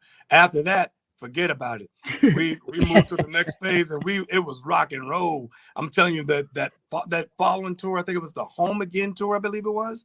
Mm-hmm. Man, it was out of control. Everybody had, I had 3 people on my bus. We all had our own buses, and everybody had about 15 to 20 people on the bus with them. And I'm sitting there looking, going, "Wow, man, this is crazy." It was like rock and roll, and it was so much madness that was going on. During that time, by the time we reached that next phase of getting to the Home Again tour, I was like, man, these guys are crazy. Johnny, how did you wind up being the only person who didn't wind up in rehab? Like, how did you stay? First of all, how much money were you getting a show? Let me say, I don't even remember, but I can tell you this. I remember them having an issue because even after the Heartbreak Tour, because I got more money than they did because they had some issues with some tax issues or something that was going on. So they were, they was dealing with Uncle Sam and I wasn't. So, that tour did me very well. And they made money too, but I'm saying it was just, I didn't have that, wasn't dealing with that issue that they were dealing with. So you were making more money than all of them on the tour? You were making because of their tax issues, but it was split 5 ways. It was split 5 ways, Yeah, but they had tax issues. They had to pay off something else before. Yeah, I don't give a damn about tax issues. I don't care what they were doing. Johnny was making more money than everybody on that bitch. Like that. Johnny was making more money than everybody. So Ralph, I know we cool, Ralph, but guess what? Look at this You net. wasn't getting Johnny money. Taxes paid. My taxes paid. Oh man, it was. So, when is it? When? Go ahead, Johnny. Go ahead. No, I was just saying, when you're living in the moment, you really don't have any idea, like we were making history, and I had no idea, man, what we was doing, but just having fun. On top of it, we was really still just having fun. How big a star was Bobby Brown? Like how big a star was he? Like we see it, but you were in the business. He was actually at that time. He was just starting to blow up. So he was, just getting going, and, he was still kind of on the same level as everybody else as a group, because he was always considered, it was Bobby Brown, one of the members used to be in New Edition. So, but he, and it seemed like on the tour he had just started rocking, started blowing up. And right after the tour, he was, the album was started, was on fire, and then he took off and started rocking, doing his own thing, and it just went through the stratosphere. Man, go ahead, Mo. Mo's dying to ask you a question, so go ahead, Mo. Go ahead. No, one of my questions was that, because you had such a strong voice when you came on the scene, did you train Ricky Bell? Because I swear his voice got better, more mature. His sound got more mature when you came aboard. They all would listen to Ralph, all of them. They would come in while I was recording and just be sitting there listening. And I've seen them at times, they just shake their head like, wow. Yeah, exactly. And then they were the ones that gave me the nickname Skills. Because I when I was doing the downtime, if I wasn't in recording, I would be in the other studio room. I'll pick up the guitar, or I'll pick up the bass, or I'll start playing the keyboards or the drums. And they just would be sitting there looking, going, it was like, wow. And so somebody at one point goes, this nigga got skills. Skills. You were jumping from the free throw line, Johnny. You were jumping from the free throw line. And you know what's crazy? I never thought about it. Like, I grew up in church. My dad was a minister. And I was always intrigued by instruments. I never thought there was anything really different or special about picking up instruments. I taught myself everything. I mean, I would just look at an instrument and I'll figure out how to play it. And one time, one of my friends said, yo, you're a freaking freak of nature, right? He said, people don't just pick up instruments and just start figuring out and learn how to play them like that. I had no idea, no clue. I just would see an instrument, and whether it's a harmonica, whatever it was. One day, Rick James came, so I hanging out with Rick James, and he had this little thing that it's like you play by notes, and it was like a little box. I don't even know what you call it. And I was just intrigued by it. And next thing you know, I'm messing around with it, and I'm playing songs, and they looking at me going, the hell is wrong with this boy? And they just started playing it. Figure this out. We're talking to the legendary Johnny Gill right here on Free Agent Radio, Media Room 360. If you want to watch us, and I mean, we all know the business. Well, let me take that back. We don't know the business. We don't know what goes on behind the scenes. Yeah, like it's a lot. What is the stuff? What are the things that you have gone through that are crazy and that people will never understand how hard it is to deal with this business right now, and the sharks that are out there and the people that are trying to destroy you who claim to be fans? Man, it is a cutthroat business. It is people, everybody. The one business, I think the one thing that I really, feel like we need to become a little stronger with, and that is in our music business, in the music game. We're the only ones that don't really have a union that us. If you think about it, it's like when you look at a lot of the older artists and people that are come and gone that don't have get benefits and the things that we should be doing, to be standing together in unity to say to these record labels who have been screwing us for 100 million years, that we're not rocking like that. And if we're not getting this and you're not treating us like this, we're not doing that. But it's every man for himself. And it's always been that way with this business. And that's why we've watched this business completely just kind of dwindle down to what it is and it has become, because we never had that kind of unity and support or union. And think about it. I mean, no matter what happens in basketball, football, and some of the other in sports, and they all, if you go across that line when everybody else is making a stance for something, you're mud. But it's like everybody realizing being forced to say we got to stand together in order to get some change here. We've never had that, and that's why the industry has always been able to do what it's been able to do. The labels have just screwed us and have turned us upside down. Wow. And I this is selfish of me. There are two people at the top of my list doing radio and not understanding that when you get on this microphone, the things that you say or joke about somebody personally. Yeah. You're dealing with somebody. So Dave Chappelle, I've never got to apologize to. Wow. Because I did an interview with Dave Chappelle with Jonesy on Hot 97. Uh-huh. And I truly did not know what was going on behind the scenes and what he was being accused of. And I said something. I said, Dave, what you high right now? And I didn't know what was being done to him and the fight that he was going through. So, boom. Wow. I'm going to apologize to you directly to your face for jokes that I wrote simply for the stuff that Wendy Williams started about you. Mm-hmm. I remember. And stuff that she said, and we ain't got to get into all that. Yeah, yeah. The fact of the matter is, I didn't know whether they were true or not. I was just trying to get a check and write some comedy behind those jokes. Yeah. How did you deal with those rumors and what was being said about you being a superstar and iconic other superstars? How'd you deal with that? Listen, it was tough, and more so, it wasn't tough for me. I'm good. It's like, listen, most people look at me and you think I sing and I put a mic in my hand. But for those that do know me, they know I ain't got no problem putting a fist down somebody's throat. I'm that guy. R&B thug.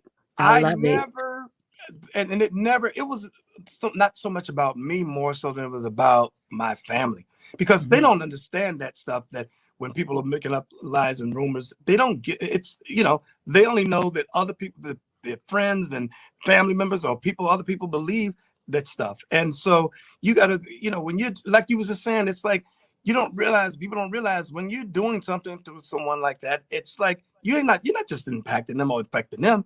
You forget about, they have family, and, I at the end of the day, I remember saying, I was like, who started this? And I said, I remember someone telling me one day, and it was like, listen, my friend, welcome to showbiz. And guess what? You have now made it.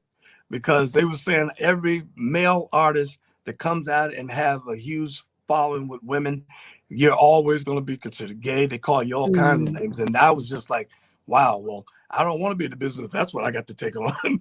Right. But the reality was that was a part of the journey. And yes, did it hurt? Absolutely. But at the end of the day, the one thing I never wavered from, whether it's my friend, my best friend, my brother, Eddie, I never walked in front or behind. I was like, listen, I don't get whatever somebody's got to say. The one thing that has never happened throughout all of the rumors and all that stuff, nobody ever walked up to me and in my face or has ever asked or said anything crossways to me about that. They would all talk behind, but I always said a real man can come. And I've always said, if you come here in front of me talking that, and I said, if you walk away on 2 feet, I'll be whatever you want me to be. No, and you know what's crazy, Johnny, and how immature, and how hungry we are. And I'm not taking myself out of the business.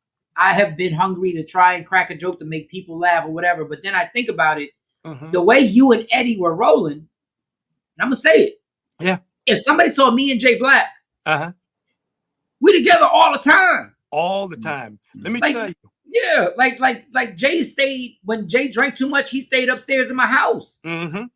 Yeah, I was let me tell you, I think everybody at some point, maybe you haven't, but most people in their life, you only hope and pray and wish that you'll find and have a best friend, somebody that you will tell and can ride or die. Listen, I never questioned anything that Eddie did or said.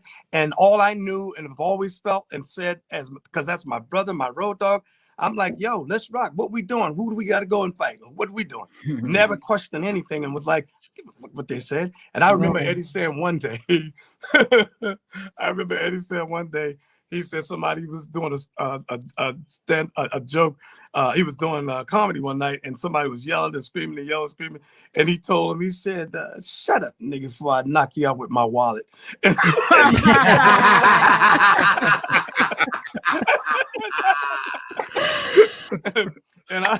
I used to use that, but I always said, I was like, hey, listen, man, at the end of the day, you know, when you hear people talk and people being, I chop it up as just people being envious and jealous, because at some point, who wouldn't want to be his best friend? Exactly. And you know what? There are going to be a ton of people who are going to be like, Mike, you should have asked him this. You should have asked him that. Yeah. I thank you for taking the time out to actually doing what you did not have to make this call, dog. And we appreciate you, like, from the bottom of my heart. You did not have to make this call. You could have literally just hung up the phone. Johnny, we called Kevin Hart. We called everybody. And I started comedy with Kevin Hart. We was calling numbers. When you answer the phone, I ain't gonna lie. I'm a grown ass man. I got shook. When you answered the phone, I got shook. I was like, Mr. Gill? Listen, man. Oh, like Mr. Gill. Let me tell you, I love laughing. I love talking. And then let me tell you something what's really crazy. I deal with, because we have so many of our buddies. We used to sit around and would start 8 o'clock at night to 8 in the morning over at Eddie's, where it's like, I'm talking about a whole crew of us just going at each other. I'm talking about like from 8 at night to like 8 in the morning, just going hard on each other. So I've never been afraid or ran or was afraid of walking into anything. I'm like, no, I can handle mine and I'm good, you know, but I'm just grateful at the end of the day, man, that moving on and moving forward with life, that it didn't do anything, but that was a part of my journey and a part of my story that will always be when you say who is Johnny, and when they talk about me coming full circle, and when it's all said and done, or what my legacy would be, it's about my work, it's about my vocals here that and my music that will be that will withstand the test of time, and the other stuff is going to be what it's going to be. But I've often said this: when you hear from the horse's mouth, it can't be erased. It's written in stone. Never have, never will. I've always been my own man. I've always walked my own dogs. And I'm proud of that, and I stand with it. All right, Johnny, when you go on tour, just let me do 15 minutes of comedy. But before I just need 15 minutes, and we're gonna stay. That's all. But don't give me that look. Don't give me that. Don't give me that look like you gave that look to Ricky. Like, shut up. Don't give me that look.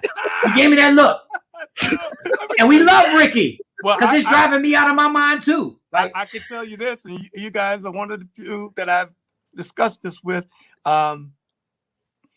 We're very close to having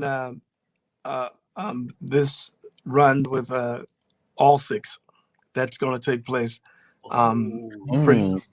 Very close. Tour? Finishing up. Yeah, finishing up. So I know people have been looking and wanting this, and we've had our own internal issues and fighting and stuff that siblings do. But the reality was, I'll never forget, about a year ago, it was right after Kobe passed away. I picked up the phone and I called every individual, and I said, if that had been one of us, about the issues, the things that we're going through internally, and the pettiness that we're going at each other with, I said, what would it mean? What would it mean if we had gotten that phone call and that had been one of us? I said, life is too short, and if we never stand together again on stage, to not know how to spell your baby's first names, God bless. Absolutely, it's ridiculous. We've done too much and worked too hard and accomplished too much together. And I was like, I don't care if we never stand on the stage again, to check on each other and to just see how everybody's doing and the families are doing. We owe that to each other. Yo, Johnny Gill, you've never, man, listen. All right, Jay Black is always going to do this. I know Jay Black is always going to. If you wrapping up, I don't know. We got to. We've talked about it we've talked to you for an hour, and Jay Black does this no matter who we talk to. Lunel, Bill Bellamy, he always says real quick, and he has these things where you pick somebody, but I have to put one in there first. Okay. Then Jay Black jump into it. Al Green or Sam Cooke, you got to pick. Wow. I just want to put that in there. Don't think I don't play with the music. You think I don't play with the music? That ain't right. Yeah. You think I'm not playing with the music? You think I'm not sitting there crying, smoking Black and Miles, listening to Al Green and Sam Cooke? What? Nice. You gotta pick, Johnny. One. You can't be a tie. No. What? That's bad. That's hard. That's hard. Right. Al Green or Sam Cooke? Sam Cooke. I ain't say Frankie Lyman. You know, I said it. Go ahead. I might give Sam the edge, not from a talent standpoint, but you know, Sam was one of the few who had created his own publishing company and had done a number of other things that had paved the way for many of us. So that so it wasn't just about him singing. And I mean, wow, he's I would give the edge to Sam. Okay, go ahead, Jay Black. Take it away. Take it away. So you got to pick these, Johnny. There's no dancing. You got to pick it. Whitney. Here we go. Whitney or Mariah. You got to choose one. Who is Johnny? Who? I got to go with my baby Whitney. Yep. We obligated. I got to go to my baby. That's like, that's not even, and I love Mariah, but, Whitney, that was my baby. It's like Whitney or God. And you'd be like, well. I know. Well, I know God did a lot. Oh. And I know he would understand. I know he would understand. Nice. All right. Here we go. Stacey Lattisaw or Tina Marie? Wow. Hey, walk carefully, Johnny Gill. Walk carefully. He has. If I say, man, come on, man. That's a high level. Johnny, if you subtract the fact that Stacey Lattisaw has meant a lot to you in your life. Yeah. And if you subtract that fact, huge talent. But the thing is, when it's that tight, you got to go, okay, what did Tina bring to the table versus what Stacey brought to the table? Tina was a writer and producer, a musician, and a vocalist. And Stacey was a great vocalist, minus the writing, producing, musician. Down. So I'd have to give that to Tina on those bases. I would love. We need to have Johnny Gill as a judge for like American Idol or America's Got something, because you were so polite. I love Stacey Lattisaw, Johnny. I love Stacey Lattisaw. We're not gonna take that long to figure out between Stacey Lattisaw and Tina Marie. We're never gonna take that. And I love Stacey Lattisaw. We are never gonna take that long. Okay, so who would you have taken between? We had to break it down. I think Tina Marie may be one of the most underrated artists simply because she wasn't the race we wanted her to be. Right. Yeah. But she was, and she was gifted. And you know better than I do what it takes to have a voice like that. And you know better than I do.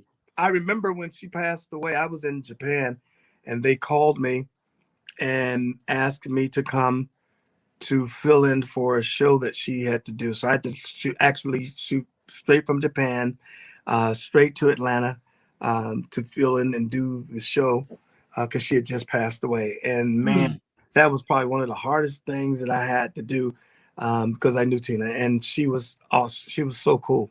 She was like, man, I mean, just a great woman, and it was tough. I'll never forget that. Yeah. Wow. Yeah. All right. So we just had this debate yesterday, actually. The DeBarge or the Jacksons? Like, which group are you rocking with? The DeBarges? DeBarge or Jacksons? We did that? Yes, and you was heavy for DeBarge, for the record. Don't try to dance now. It wasn't the Barge and the Jacksons. It wasn't the Barge and the Jacksons. We said the Jacksons were obviously Jackson/Jackson 5 were number one. That was right. Okay. No, Mike was going hard. Was it L or Michael? It was L or Michael. We had this debate. No, you got it all messed up right now. Jacksons were in a whole nother. Well, you admit no. You said New Edition and the Barge. You said New Edition and the Barge, and I said New Edition. Okay, sorry, Johnny. You get caught. I did hear yesterday. You did hear yesterday. I didn't hear the Barge name that came about, but I'm trying to think. Oh no, it was. I think it was the Jacksons actually. Yeah, Mike said it. I see you, Johnny. No, it wasn't the Jackson 5. I thought you said the Jacksons, or the Barge. I thought that's what I said. I know he did, but okay. No, because there's no. First of all, there's no way because I don't pick any group over the Jacksons. You said New Edition. You were playing New Edition songs on the phone. You were playing New Edition songs, and I played the Barge songs on the phone. Yeah, that's and I said New Edition sold more records than the Barge. They actually did. I just said there's one the Barge album that I think is greater than any New Edition album. So really? Sorry. Let's just get back to Johnny. What album was that? It wasn't the any album. It wasn't any Heartbreak album. You want to play, Johnny? I'm playing with New Edition. Now, Johnny, you sing better than anybody on the Barge. You sing better. But y'all, New Edition ain't got one song better than All This Love. Now, you go. Your turn. I can't, listen, I couldn't even fight you on that one. Because All This Love and Love Me in a Special Way. Sing it a little bit. Can you sing a little bit? Oh man, which one of All This Love? Anyone? All this love is waiting for you, my baby. And I used to think, who's that girl? Oh, I love how you make me feel this way. My love is getting stronger every day. See, all I could do was play the song. Jay Black didn't feel it like that. See, if I could have sang the song, he would have stopped. And we love New Edition. So, okay, is it new? It can't be New Edition. It can't be the Jacksons and the Barge because it's the Jacksons. You got to give them a better one than that, Jay Black. I mean, that's hard. Nobody's gonna beat the Jacksons. All right, I'm gonna switch. Go ahead. Who you got? How about the Barge and Troop? I'm gonna beat your ass. Oh, that was petty. That was petty. That was petty, Crocker. That was petty. Hold on. You want to play, Johnny? How about the Barge against Color Me Bad? Let's go.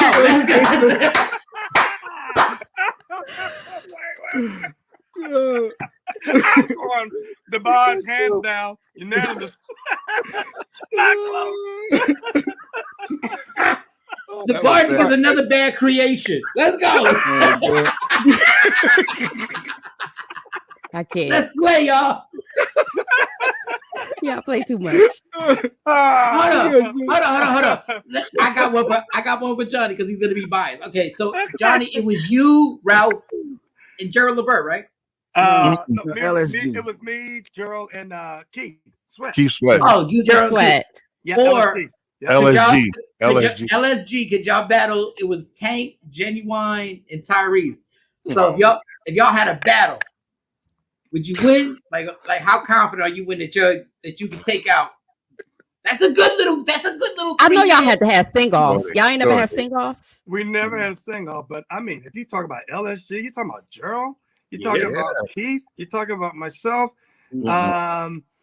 That's a KO in the first round. Nice. I like it. I like Johnny Gill's gangster. Okay, let's keep it real. Keith might have been the weak link on that team. He might have been the third guy to take the shot. That's all right. We carried him.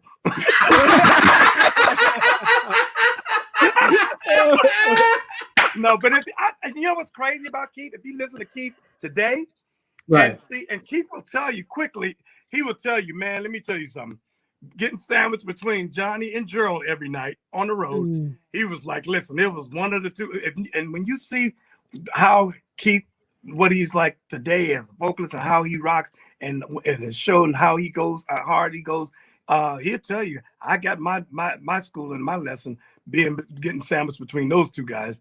But he, man, when I watch him sometimes just performing now and looking at where he started, from where he started and where he is now when he rocks, it's like you sit back and sometimes I'm like, damn, okay. Hey, you mean it, huh? Hey, Johnny, I got to tell you this. Me, Jay Black, and Cam are like 8-year-olds in here. Don't ever say sandwich again. Don't ever say Terrible. We're kids. We're kids here, Johnny. We're a bunch of kids. What's yours to go to? Peanut butter jelly? Which one? Okay. Cheese? Which one? Jay, because I got some more. Do you have any more, Jay? I mean, I got a ton of singles. I was going to switch up. Because we're keeping him here too long. I know he wants to go. All good, man. We got you? Okay, go, Jay. Go. I had Marvin Gaye and Teddy P. I had them for you to choose Marvin Gaye or Teddy Pendergrass. You are murdering. Jesus. You got to pick, though. Why? That's not fair. Oh, that's a good one. Life ain't fair, Johnny. Life ain't fair. Life ain't fair, Johnny Gill. Speaking to Johnny Gill. I got to go Marvin.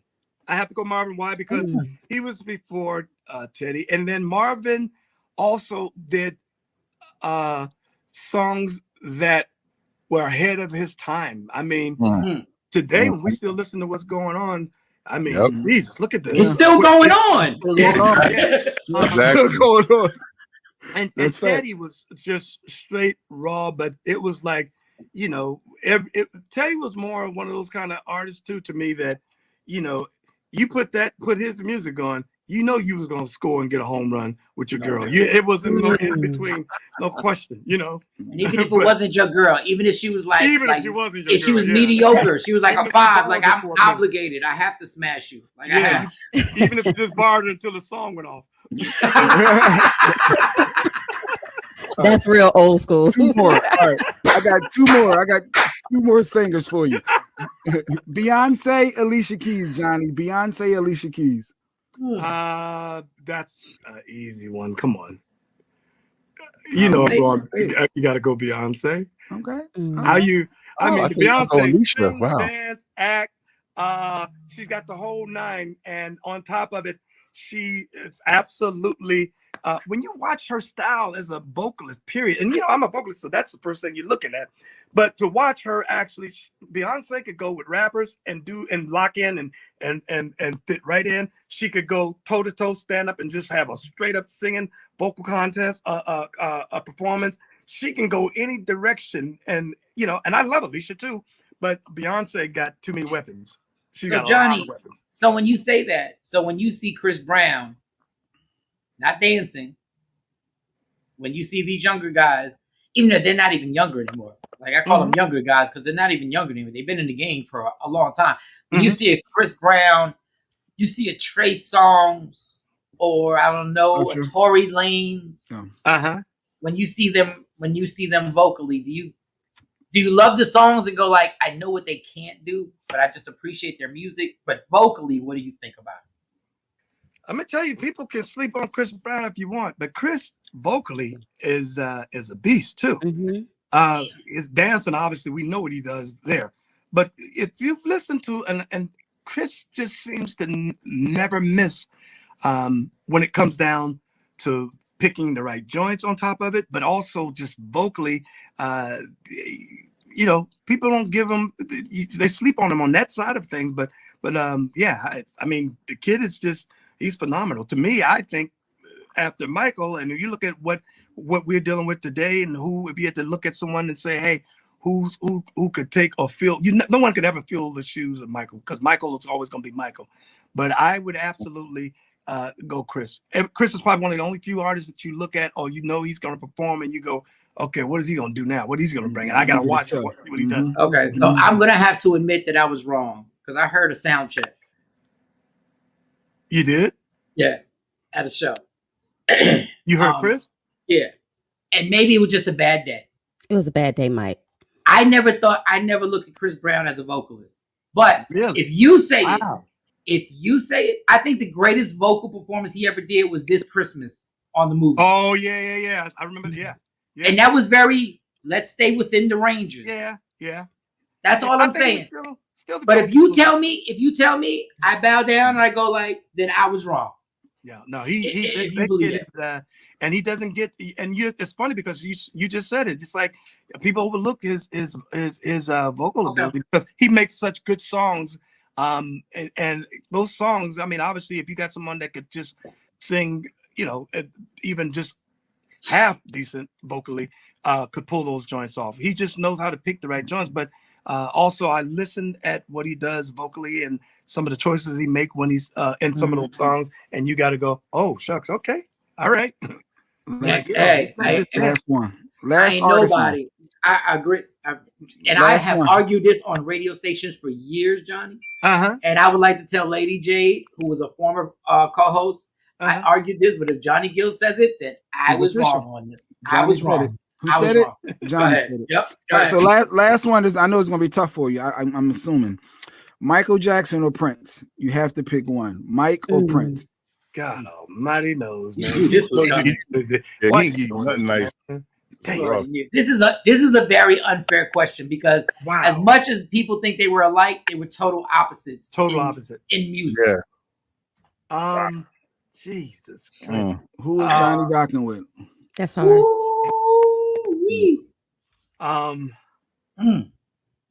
Wow. Not fair. Sorry, Johnny. Man, you just put the dagger in. I don't know how. Yo, Johnny, there's no pressure, but when this goes on YouTube, we're gonna say Johnny Gill says Michael Jackson smash. You know how them sound bites go. It's tough because I'm thinking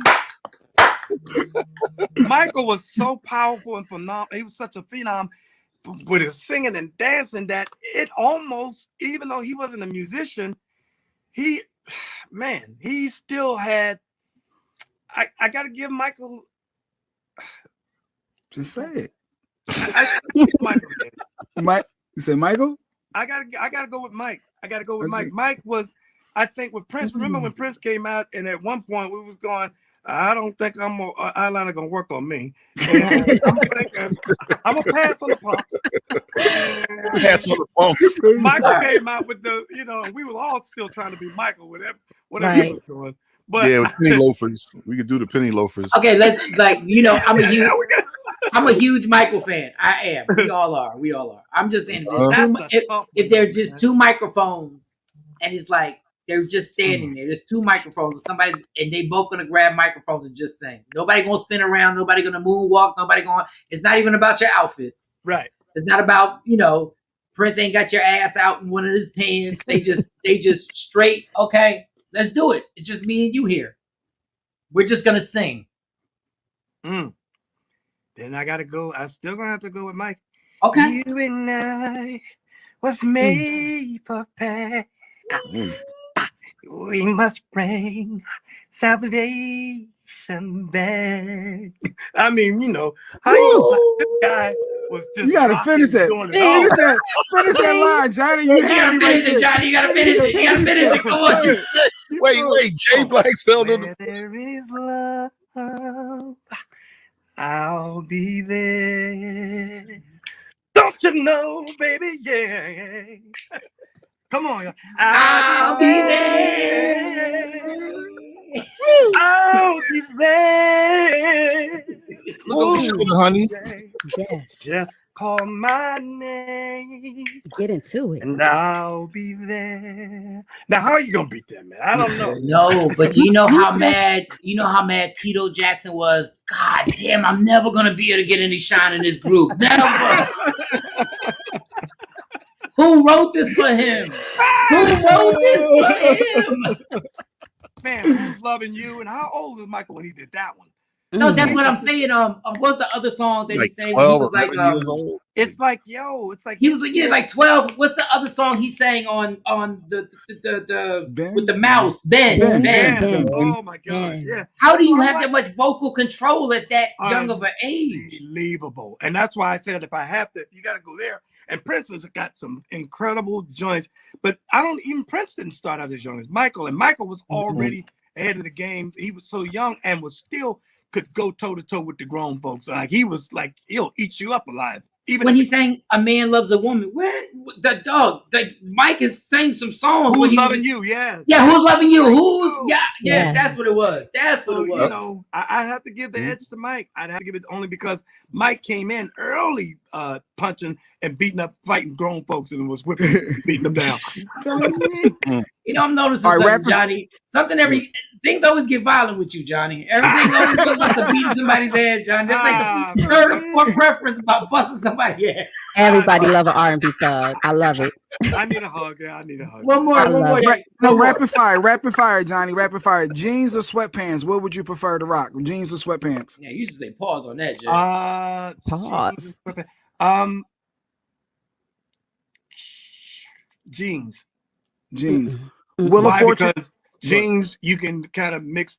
You could dress up, go. You can do casual. You can do a number of things and with jeans and go either way. You got your hot date and you got to go to a restaurant. They want you to wear no hat, no baseball cap, no. You know, you can put on your whole little whatever, and the jeans can always rock with any occasion.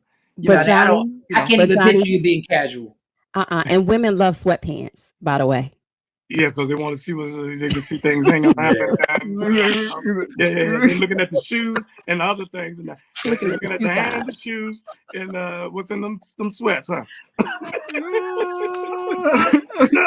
But I mean, the sweats. I mean, yeah. I mean, you know. But I'm just saying, for a guy, when we trying to get our swag on, and we want to and we want because sometimes we'll take you to a nice dinner, or we want to. Do something elegant. You can still rock jeans either way. You can dress down. You can still do jeans with sneakers and put on the sweats top with the hood and still kind of.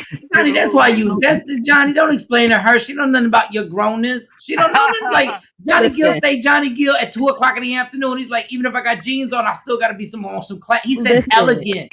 He said elegant. He just sung the panties off of all of my followers. I'm just telling you right now. Yeah, but that's what elegance does. He don't deal with hood rats. Johnny don't deal with hood rats. Johnny don't deal with hood rats. Oh, he said yes.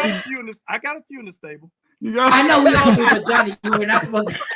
Variety. He said variety, Michael Shawn, balance. Every once in a while, Johnny be on the block. He be on the block. Are you single? Yeah, Are you single? Yeah, but I still be passing out them stimulus checks to the ones I got in the stable. Oh, he got I love it. Are you single? Are you single? Yeah. You are? Are you dating? What is it like dating now? It's fun because I get to go. Listen, when I live by myself, I can wake up in. It's you don't understand what it feels like sometimes to just wake up or come home. I don't have to explain where I've been, what's going on, who's calling me, none of that stuff. And then when I got a girl here and they're hanging out, I'm just thinking when they get to a point where it starts to wear out on my nerves a little bit, I can go, I got a meeting I got to go to. I got to go to this thing. That's exactly right. But I'm going to call you because I enjoy you. And you know what I mean? But, yeah. And then you hand her stimulus check and say, all right, now you gotta go back to the stable. Take this go ahead. For that female, you want the real hair, Johnny, for the female, or you want the weave or the wig? Like, which one did Johnny prefer? It doesn't matter to me. Why? Because if it's looking right and it's pushing my buttons because she got it right, I'm good. Because ultimately, that's just a part of it. He was about to go all the way. I'll say it for you, Johnny. Johnny did not say this. This is Mike Shawn. Ultimately, after I bust the rhyme, I don't care if you bald, if you got all types of hair. You can have a fade. Johnny Gill did not say that. That was Michael Shawn who said that. What are the qualities you look for, though? So if you're single, because the women want to know. Oh, he's just trying to run up in these bitches. Like, what are you talking about? Like, that's all he's trying to do. What are the qualities of the women that you look to run up in? Well, she want him to be so Johnny Gill. Go ahead, Johnny Gill. Be Johnny Gill. Be Johnny Gill for her. Be Johnny Gill for her. It's listen. All you gotta do is look good, and if you don't know how to sometimes when you think about, I mean, I listen, let me just keep it 100. Because a lot of the girls that I date, so they're a lot younger, and what happens, and I got some older ones in the stable too. Let's not get so, but it's like sometimes they want to talk about cartoons, and it just doesn't work. Now, let me just state for the record, I ain't talking about cartoons. Oh no, right. No, You talking about like 20-year-olds, 28-year-olds who want to do TikTok? About, not even 20 in the 20s. I'm talking about like maybe early, like 30s, early 30s. Right. I'm 54, so that's still young for me. Yeah. And sometimes when they're talking about their nails and their dress and the stuff they're looking at and talking about, I'm like, yeah. And it's like at some point you just go, man. I mean, like. I'm talking about the news. I want to talk about something that means something, but I get it. And I've learned how to balance that out. But man, sometimes I'm telling you, man, when you're dealing with the younger ones, it's like, okay, let's go and get in here and have something to eat. And then let's just get this music popping and then let's just, get this thing going, get the session rocking. And then I'm going to get you your stimulus check though too. Exactly. because when they like in their early 30s, they still doing dances that they trying to learn and stuff like that. You're like, girl, sit your ass down. And it is tough. Even in their 30s, some of them still haven't figured out their life and their career yet. So you got to sit down and they're talking to you about that and thinking you're gonna wave a magic wand and make them and put them where they want to be in their life with their careers and all that stuff. And it's like, listen, man, it's like it's every man for himself out here. It's tough out here, baby. That's real talk. So is that the nasty sex or the making love? Like which one is Johnny right? Like if you only got to pick one, the nasty sex or making love. That's unfair because some days you ever wake up and some days, when you sitting around and you want to rock, you're like, yo, I just want to go and just raw, just whatever. And then some days you want to set the booty up right. So it's like it just depends. I mean, where you at? You know what I'm saying? Right. Wait, say that again. Sometimes you want the booty up what? You want to set the booty up right.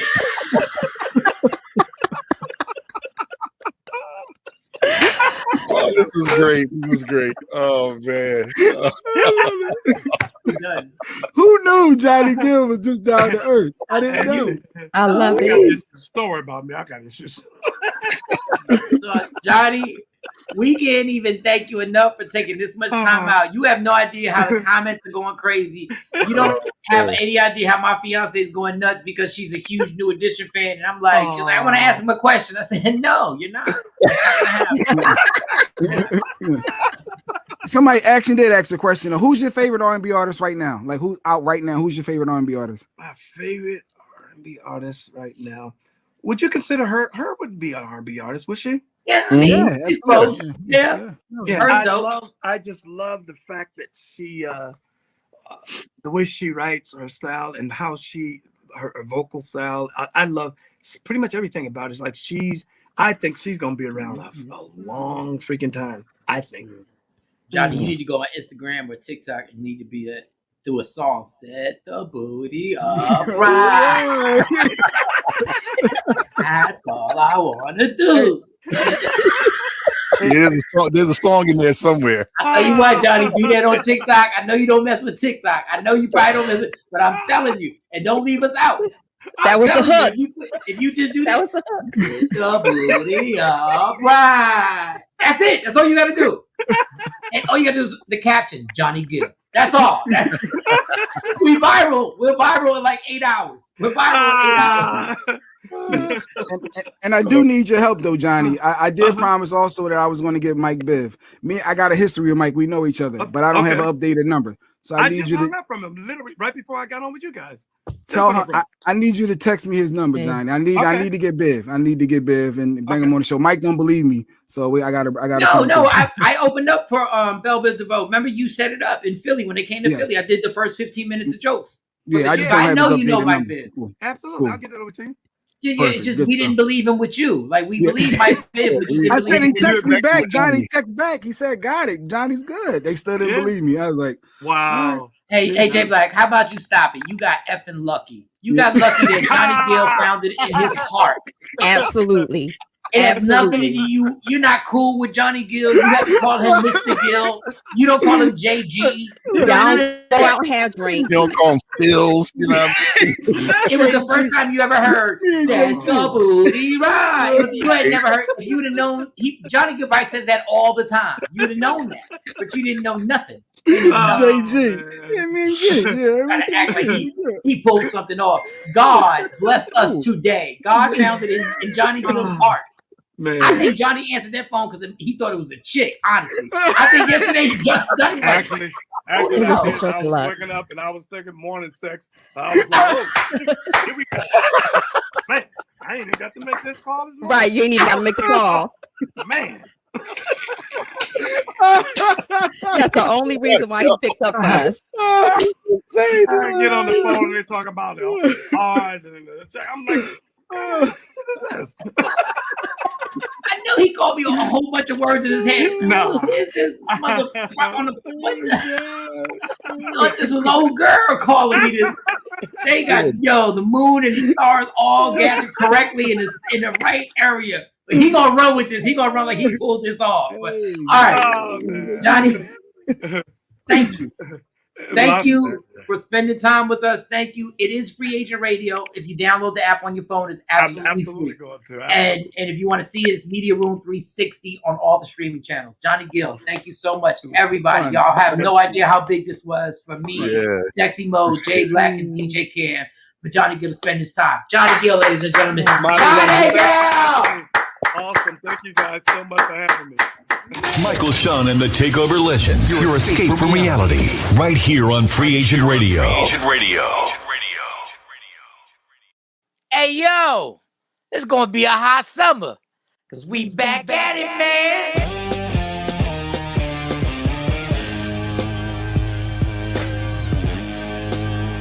It all goes down June 17th, the Arlington Improv, hosted by me, Michael Shawn. Who the else you thought was gonna host it? It's my show, man, and star Rudy Rush, CJ Starr, your TikTok celebrity, my girl Lustrous Barbie, and the comedian Q, who just got married. Congratulations, homie. Now get your tickets, 817-635-5555, or hit up improvtx.com / is that a backslash? I think it's a backslash. Arlington. Or it could be real simple in your life if you tap the link in my bio. June 17th, the Arlington Improv, the Laugh Out Loud Comedy Show is back. It's going to be a hot summer. And it's all powered by the Breakfast Brothers. Yeah! Hey guys, it's Sexy Mo of Michael Shawn and the TakeOver Legends. May is National Menstrual Month, and millions of women and girls are kept from reaching their fullest potential due to poor menstrual hygiene and lack of education. Protect the most precious jewel in the world to you. Visit getpadstoday.com to experience Rain Premium Sanitary Napkins. Rain pads are infused with the Nobel Prize-winning material graphene. Graphene strip provides various health benefits that potentially help relieve painful abdominal cramps, balance the body's pH, and graphene moves heat away from your core and help keeps you dry. Get yours today at getpadstoday.com and begin experiencing a less painful and drier cycle. Finally, your feminine flow has met its match with Rain Sanitary Napkins. Protect your most precious jewel today and visit getpadstoday.com. Michael Shawn and the TakeOver Legends, where nothing's off limits. Free Agent Radio. Baby, tap in. Tap in. You better put a sweatshirt on, girl. You better stop playing with me. It's hot. Okay, she's sticking around. Mo's sticking around. She got history with our next guest as well. Oh God, here you go with the history. And Jay Black rubs his head. She got history with it. What? She got history with it. She got history. Freaking non-believer. Yeah, faith. All because Will Smith liked his post. That's funny. All right. Well, that does, Will Smith like my post. Ladies and gentlemen, it does heighten your status. When yes, Jay like Black is he of little faith. When Will Smith, I'm gonna ask this next gentleman who's coming on here right now. You're listening to Michael Shawn and the TakeOver Legends. This man is part of the Plastic Cup Boys. Kevin Hart presents the Plastic Cup Boys. They got their own situation on Sirius XM which is a great show that they're just them. Y'all, please put your hands together because I'm at a comedy club right now for Spank. Spank is in the building. Spank is in the building. Goddamn. Good morning. Good morning. Good morning. Good morning. Jesus, I'm tired, but what's up? I'm here. That's what it's about. I'm here. Hey, Spank. Oh, he's in LA. That's right. The realest thing you've ever done. I don't care what you do in life. I will always defend you because there's no reason you're on this show, and thank you so much. Like there's like on everything I love, my dude. I know. Go ahead. When you texted me and said, "Yeah, man, it's gonna be 9 a.m. Eastern," I said, "I think you forgot that I'm Western now." And I responded with SHIT. I don't know if I can curse or not. No. You can't curse a lot, but you can get like two. You get like two. Off. Right. I was like, shit. All right, man, I got you. He didn't have to do that. Like when Spank said, "I got you," I was like, "Yo, thank you, my dude. Thank you." No problem, my brother. No problem. What's up, everybody? How y'all doing? Oh, we got so much. We got so much. For some reason, Jay Black said I love Sexy Mo, and she's a sister to us. But he was like, "Well, she got history with Spank. How the hell do you have history with Spank? Like, what is this history?" And first of all, let's be clear before you say anything out your mouth. This man is married and happily married. Happily married. Hold on, Michael Shaw. Yeah. A pandemic happened. We had a quarantine, and we broke up. Yeah, I'm divorced. Yeah.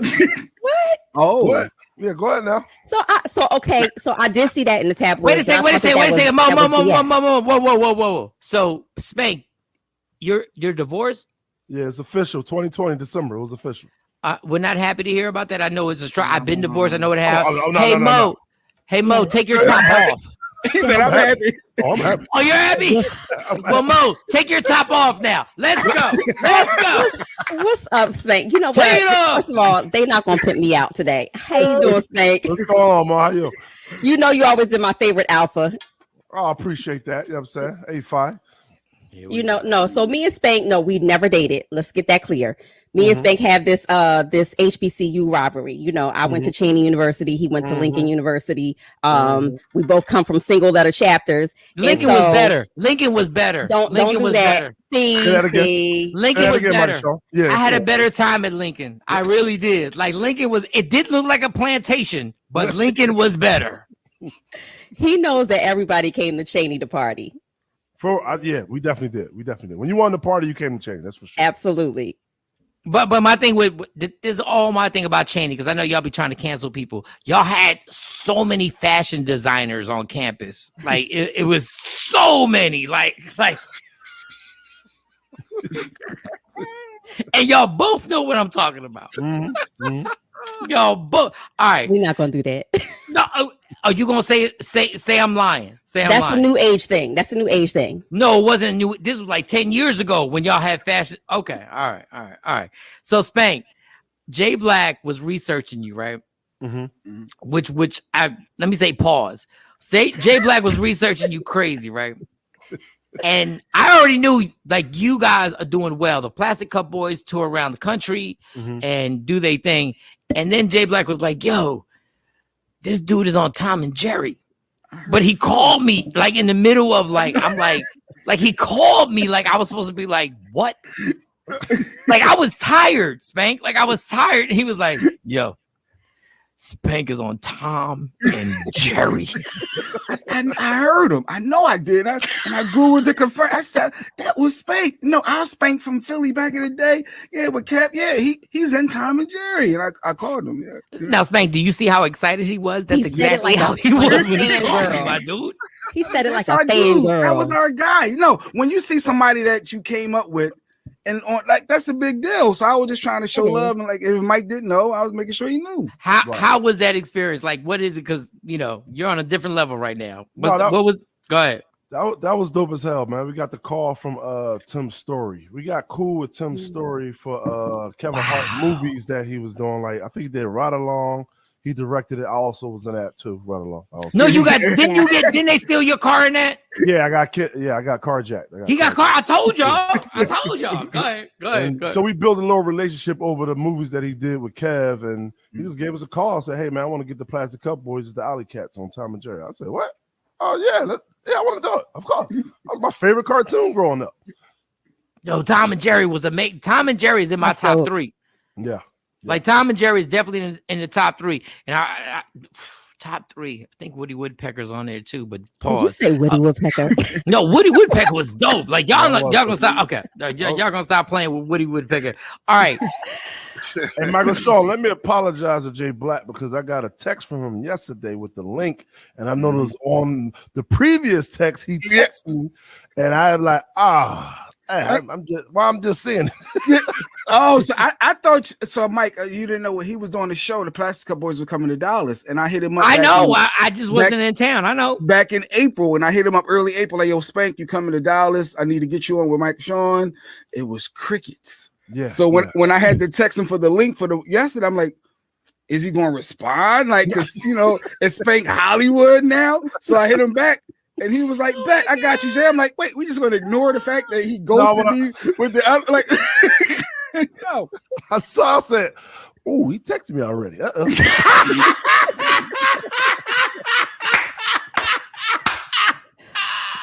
bad, Jay Black. I didn't see it, bro. My bad, man. In my defense, I got sick as hell. I was sick that whole weekend when I was in Dallas. I was sick. I couldn't go out nowhere, nothing. I thought I had COVID, but I didn't know. Yeah, Spank, don't apologize, because in real life, like the dude is like my brother, but let me get extra. Let me get a few dollars. I might not answer the text immediately either. Like I might not. Like I might not. Because when you guys, this when it, and the fact that I know all of y'all, this is when I realized, because first of all, Spank has been chill and laid back since day one. This is not an act. Like Spank is really a big dude. Like he's a big dude in real life. Like he's a 6'5". big. Let the ladies know 6'5". Good size.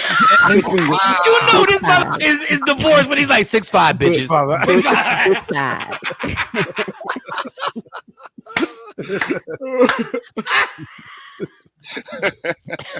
Are you dating? I don't know if I want to call it dating, but yeah, exactly. He's knocking bitches off. That's what he's doing. He's in them streets. That's what he's doing. And well, he should. And my thing is like Spank he literally acts the same exact. This is what I love about this situation. And I would love to be able to hate, but I can't. He acts the same way. I would love to be able to be like, yo, Spank be acting brand new. But Spank acts the same way that he acted in front of a comedy club called the Laugh House on South Street. He acts the same exact way after being in movies and touring and doing arenas, coming to Dallas and selling out arenas and being on there. And it's absolutely amazing. But I just want to ask you this, Spank. What is the gift and the curse? What's the gift and the curse of being associated with Kevin Hart? In a big way, because y'all are brothers. Right.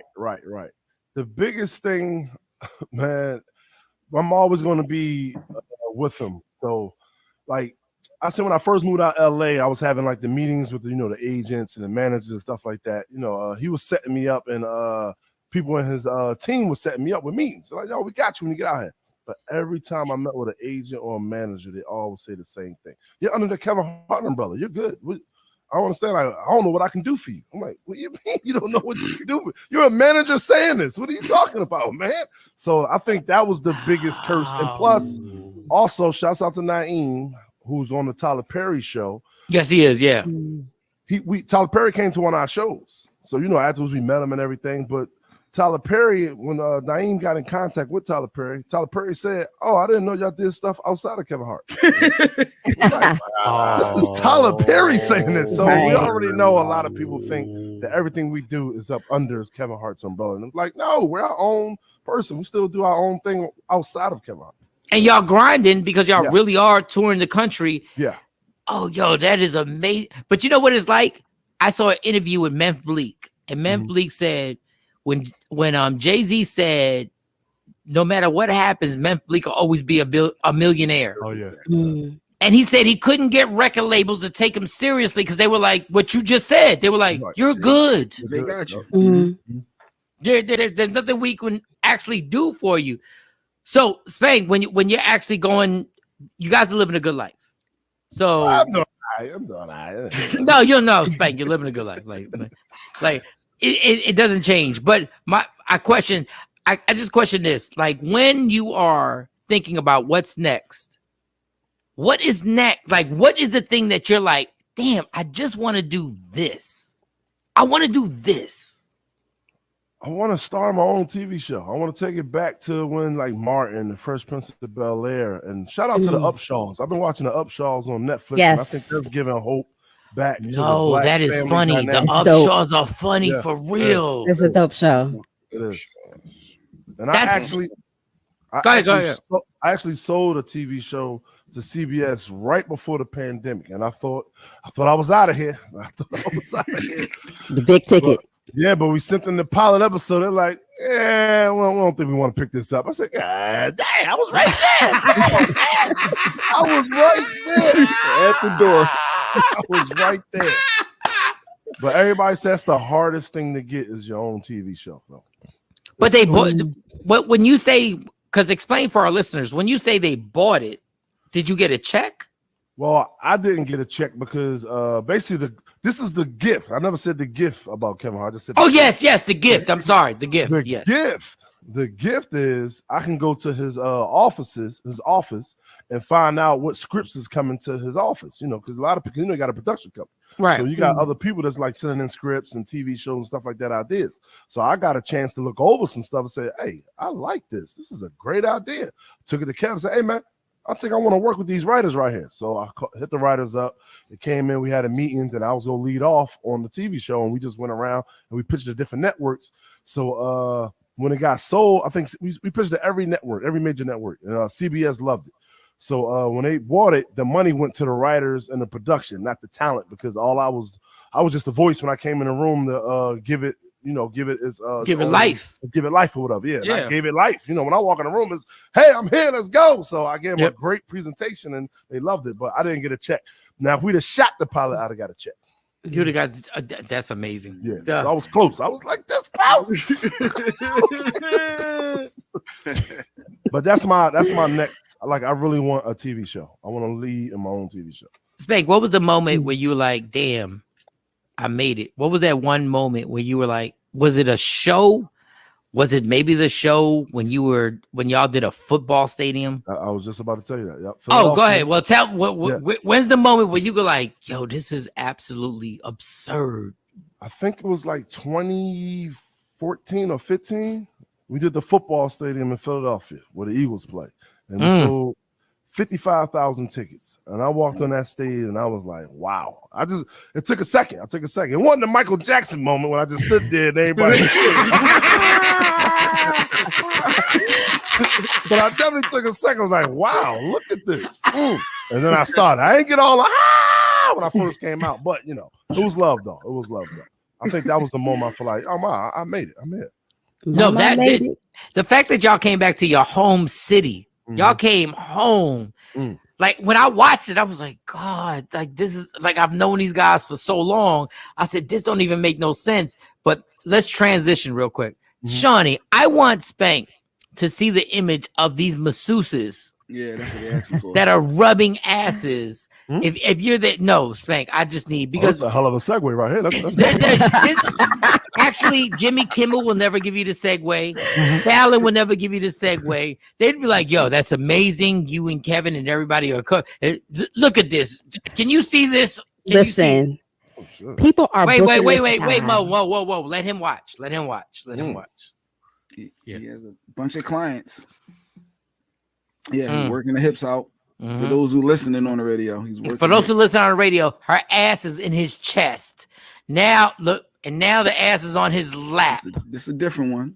And now he's rubbing. Okay, you can stop. I just want to know what Spank thinks about this. If his girl, like if your girl went to get that massage, what would your reaction be? What would your I think that was my ex-wife. That's why we got the I think I walked in on that guy and I said, you know what? It's over. I can't do this. I cannot do this. No. You're cheating. No, I'm getting a massage. No, you're cheating. What are you talking about? No, that's a tough one right there.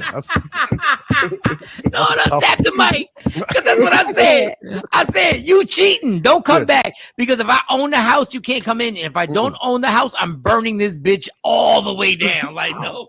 So he specializes in giving girls who are scared to like go get massages, like big girls, curvy girls. He had, if you go to his page, he has a lot. I DM'd him one time. He traveled. What does that have to do with cheating? I'm just saying. What does that have to do with cheating? Like, what are you doing? Why are you trying to justify if I sell crack? If I sell crack to kids, and you go like, well, you know, he's trying to raise money for the youth organization on the block.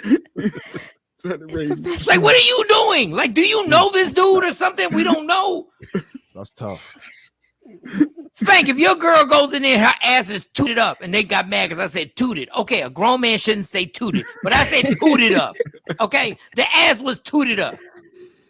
You 6'5". What happened? Yeah, I'm swinging. I'm sorry, I'm swinging. I'm swinging. I don't know what's going on in here, but not in my house. In my house? Nah. You don't even have your own office, sir? Nah, you don't got nah. I'm swinging. Hey, you know what? It's Friday. Spank, you ever been in a situation where a comedian says some slick stuff to you? This is Michael Shawn and the TakeOver Legends Free Agent Radio Media Room 360. We have Spank from the Plastic Cup Boys, actor, comedian. Have you ever had somebody, because you are a laid back dude, you're not the type that's ever been like, yo, I really can, like, really get at you. No, because Spank is, when I say 6'5", 6'5", like big. real talk. Right. Have you ever had a problem where a comedian said something, maybe stole a joke, or maybe acted a little slick, that you had to confront him and turn that other thing into another thing? Nah, I don't think I ever had. I had a comedian like take my joke before, but I just looked at it as, hey man, that means that was a good joke. Let me work on something and write a better one. But over the years, Kev always said, hey, if they can steal your joke, that wasn't a great joke. Because I remember when I auditioned for the, I think it was the comic strip in New York. And I had a great set. I think you had to do like 5 minutes. I had a great set. I said, it was 5. They're going to book me. At the end of the show, the white lady, I can't remember her name, but she came to me and said, very funny, but we could take all those jokes that you just said and give it to another comedian and he'll get the same reaction. I was like, what?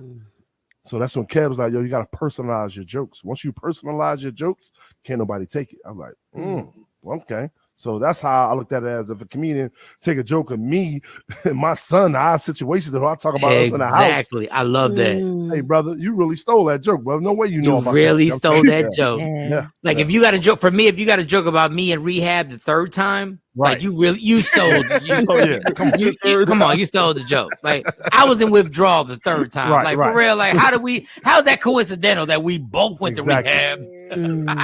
Exactly. So once he did that, I didn't pay no mind when people like try to like took out my jokes or whatever. But other than that, I think early on I got into a lot of stuff early on. Like what? Rest in peace, Mama Mona, woman that owned the Laugh House. Oh yeah, rest in peace. Yeah, rest in peace to her. Yeah. But her son, remember her son used to try to do comedy. Yes. DJ. Was it DJ? It was DJ, right? Yeah. I think it was yeah.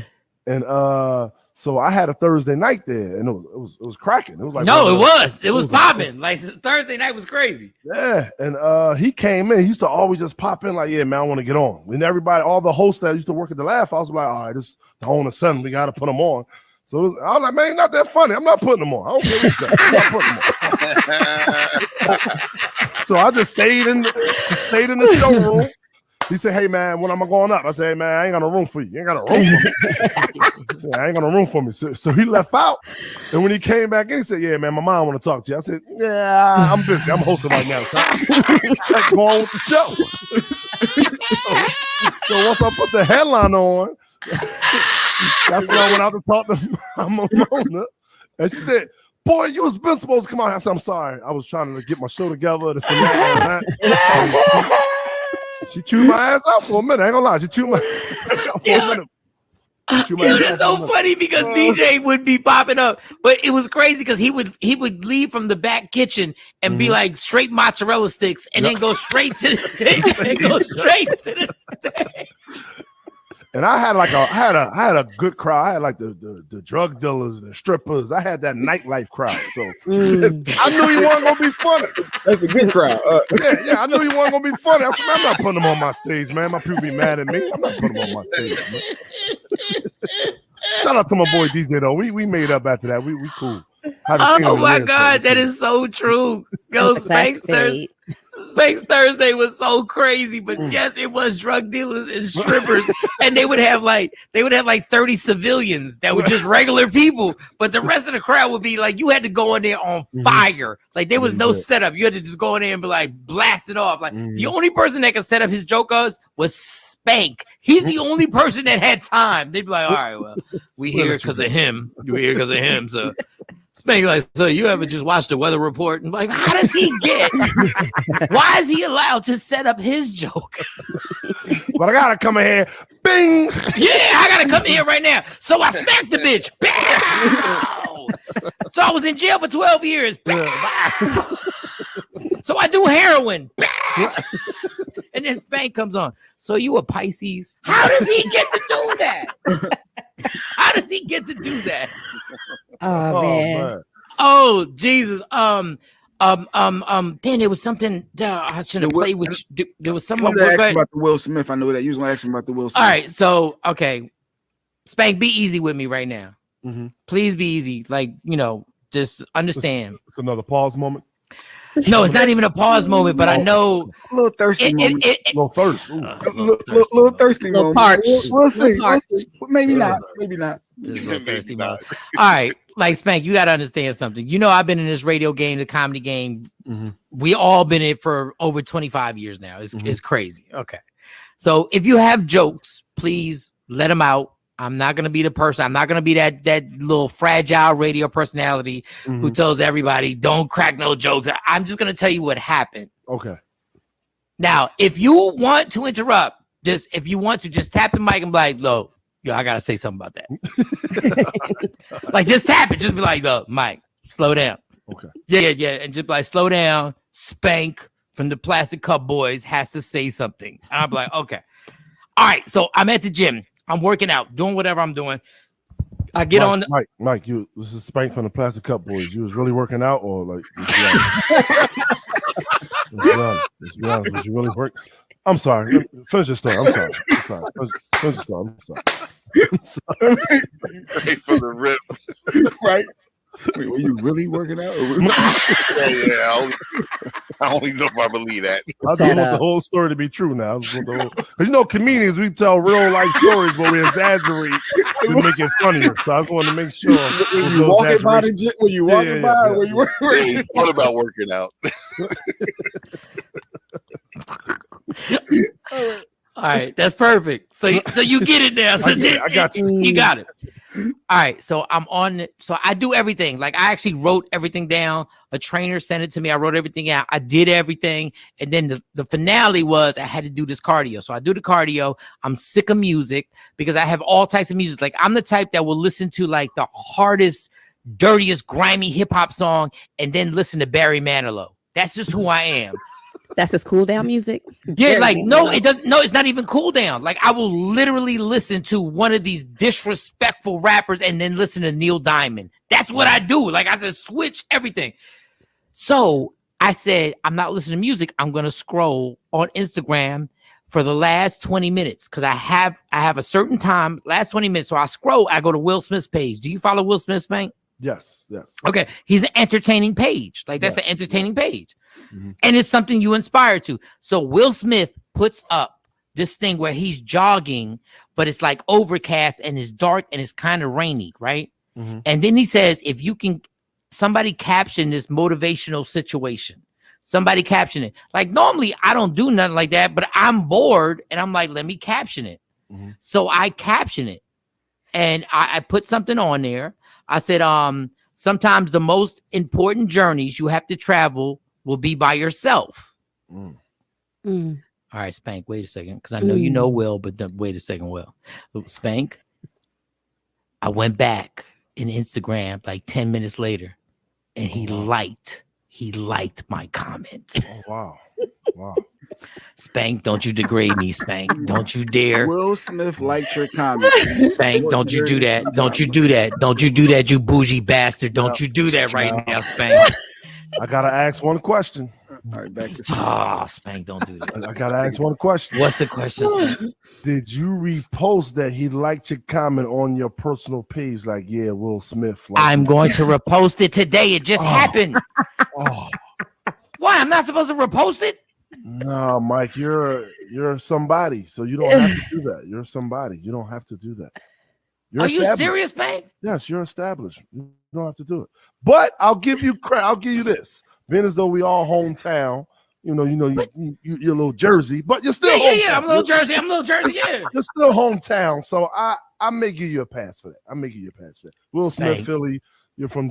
I give you a pass for that. Spank, I got super love for you, but I'm reposting that thing today.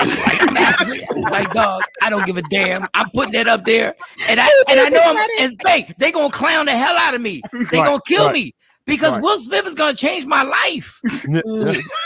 From that one post. One like. Put that post up again on the screen. Can you see it, Spank, when it goes on the screen? Can you see it? Put that post up again. Let me read to you how deep what I put up. Like, damn it, no. How do you think he liked it, Mike? Go ahead. A lot. Like before he pushed, like, what did he say to us? He said, listen, when he read this, the most important journey sometimes must be traveled alone. He said, that is exactly what I'm feeling right now. And you see that picture, Spank? Did you see that goddamn picture? He's alone. Wow, that's a dope picture too, though. That's a dope picture. I will say in Mike's defense, he didn't like anybody. Like it was 25,000 comments, and I didn't see him. I didn't see that he liked anyone else's. Oh wow! Like so it like I was trying to find it. I was like, wait, he got to like a bunch of these, and I couldn't find it. So I was like, well, and then that gassed Mike up a little bit more. He was like, I told you. Spank about to hit the mic. Look at so you special. Oh no, you special. Mike. And your defense also. See, I'm helping y'all here. Thank you, please. Will Smith probably knows you. Plus, he just posted Rich Salter too on his page. Oh, wow. He did post Rich Salter on his page? With the Big Willie Challenge. He's doing the Big Willie Challenge right now, trying to lose weight. Yeah. He did Chris Spencer. He did a couple other people, and he did Rich Salter. Rich Salter was in one of the collages. I said, oh, wow. Okay. Yeah, so he's looking out for the hometown. He's looking out. So he's seen you like, oh, that's Mike from Jersey. Let me go ahead like that. You know what I'm saying? Yeah, wow. Spank was trying to support me, but he destroyed me just now.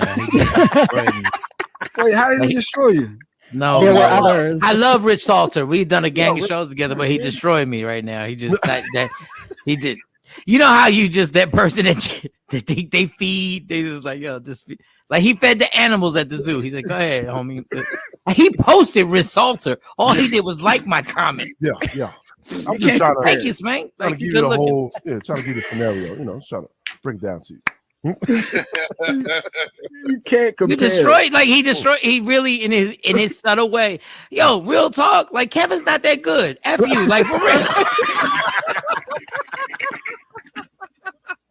That's another curse. That's another curse. All I get is phone calls from like family and friends. That one ain't do it for me, Spank. I don't know what's going on, but that's special. All right. What about my special, man? I don't want to talk about Kev all the time. Come on, man. I can just be out in the club. Yeah, I could be out in the club just drinking. Spank, what up, man? How you been, man? I've been good. Hey, that last special Kev did, man. What did you think of that? It's 1:30 a.m. I'm drinking. What are you talking about, man? That's great. They won't give you the full rundown. Hold up. But wait a second. Just be real with me. Like we didn't ask anything about Kev. We talked to you because we know you. Right. Yeah. So when Spank and Naeem would come to the radio station that I used to work for, I already knew what they had to deal with every damn interview, but there was nothing I could do to stop it. Right. Like there was nothing I could do. There was nothing. Like I was getting an easy check. It was super easy. And I was like, there's nothing I could do to jump in the way and be like, guys, they're really funny and talented comedians. Can we like actually focus? And they'd be like, no, we want to know about Kevin Hart, and we want to know what Kevin Hart's doing. Does Kevin Hart ever sniff cocaine? We want to know. We want to know if Kevin. We want to know Kevin. And I was like, and I would sit there, and I knew they were looking at me like, dude, you know us. And I'm like, help step in. Throw me a lifeline. Right. But that's where Naeem comes in at. Naeem, he ain't playing no games. He let him know, hey, man, clearly you can't interview him, so you interviewing us to get to him. Huh? I said, damn, hold on now. What you doing? We still here, though. We still here, though. Now we gotta promote these shows. Now we got to promote these shows. Yo, Naeem is the lightest skinned Malcolm X ever. Like, Naeem, yes. Yo, every time I would see him answer a question, I would cringe like I was part of the management team. Like my shoulders would go up like a bitch. My shoulders would go up like, oh God. PR. Until PR, I realized that Naeem, I realized both y'all money was getting very nice, because one time Naeem, I think it was like the third time y'all came to the city. Naeem was like, listen, I don't want any of this misinterpreted. Yes, mother, I know you don't, because I saw the muscle cars. I saw the car party. The car party. I saw the car party. I was like, God damn. The car damn party. But then when something, all seriousness, and we don't have to answer this, it's not something I got to press you on. When things go bad,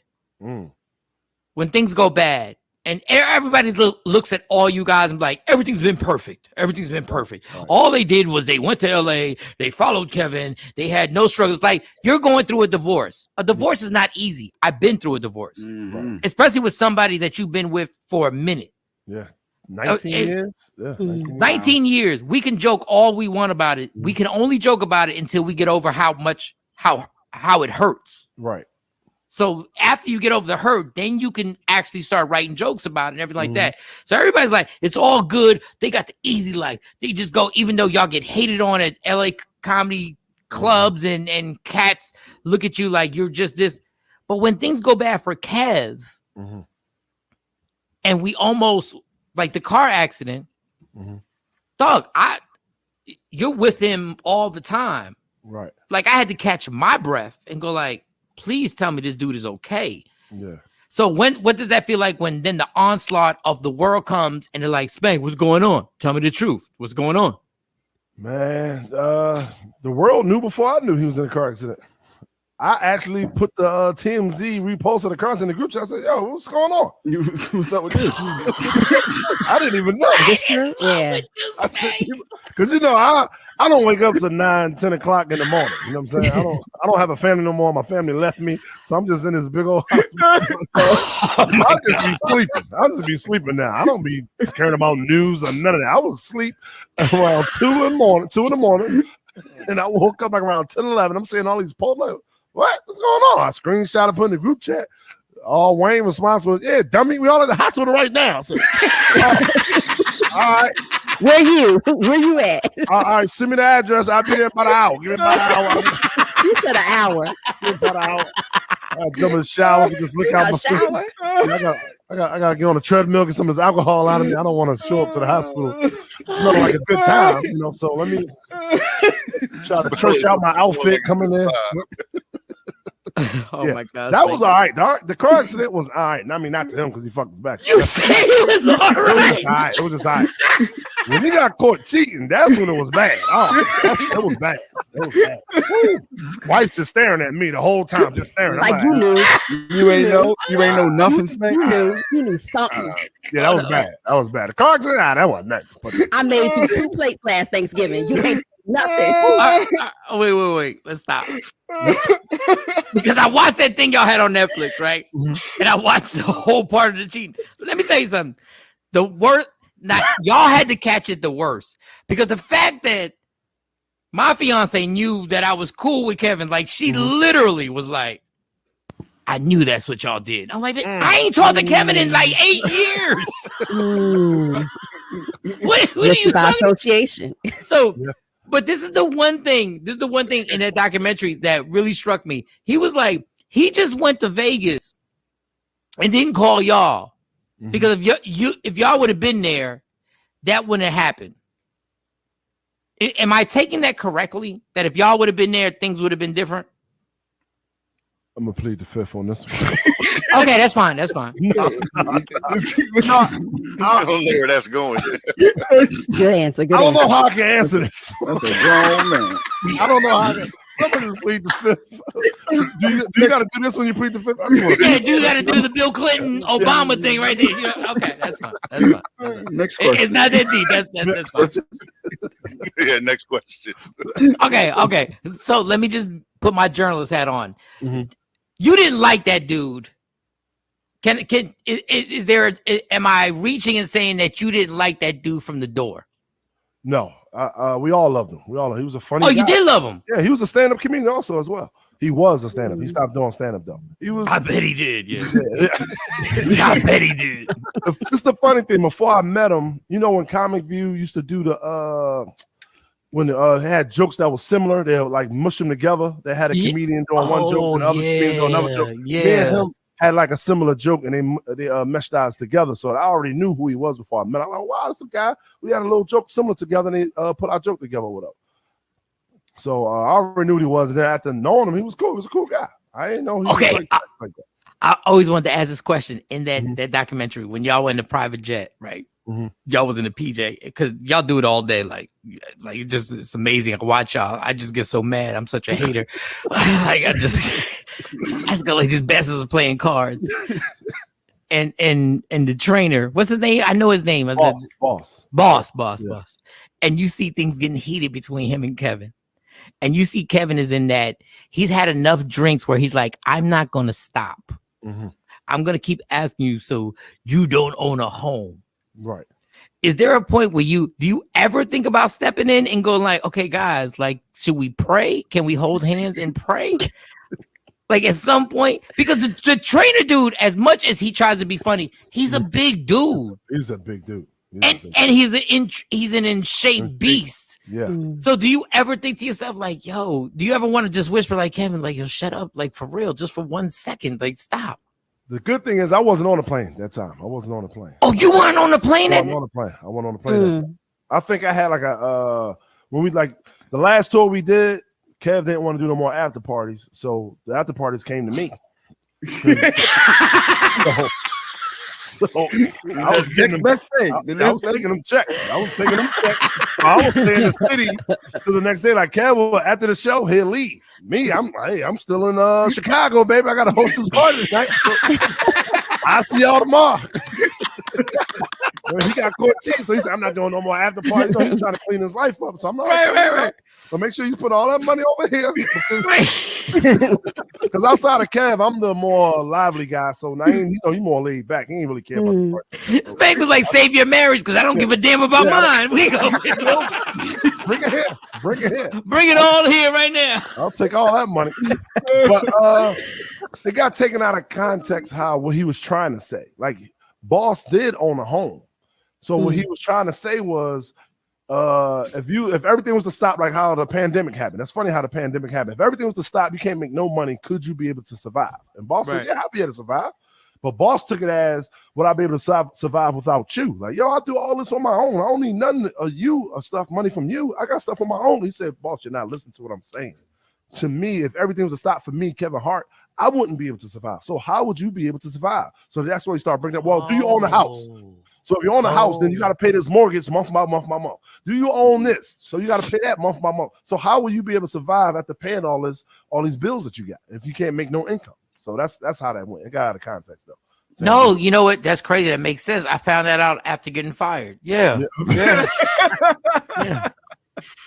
Yep. Like I'll be able to survive from K104.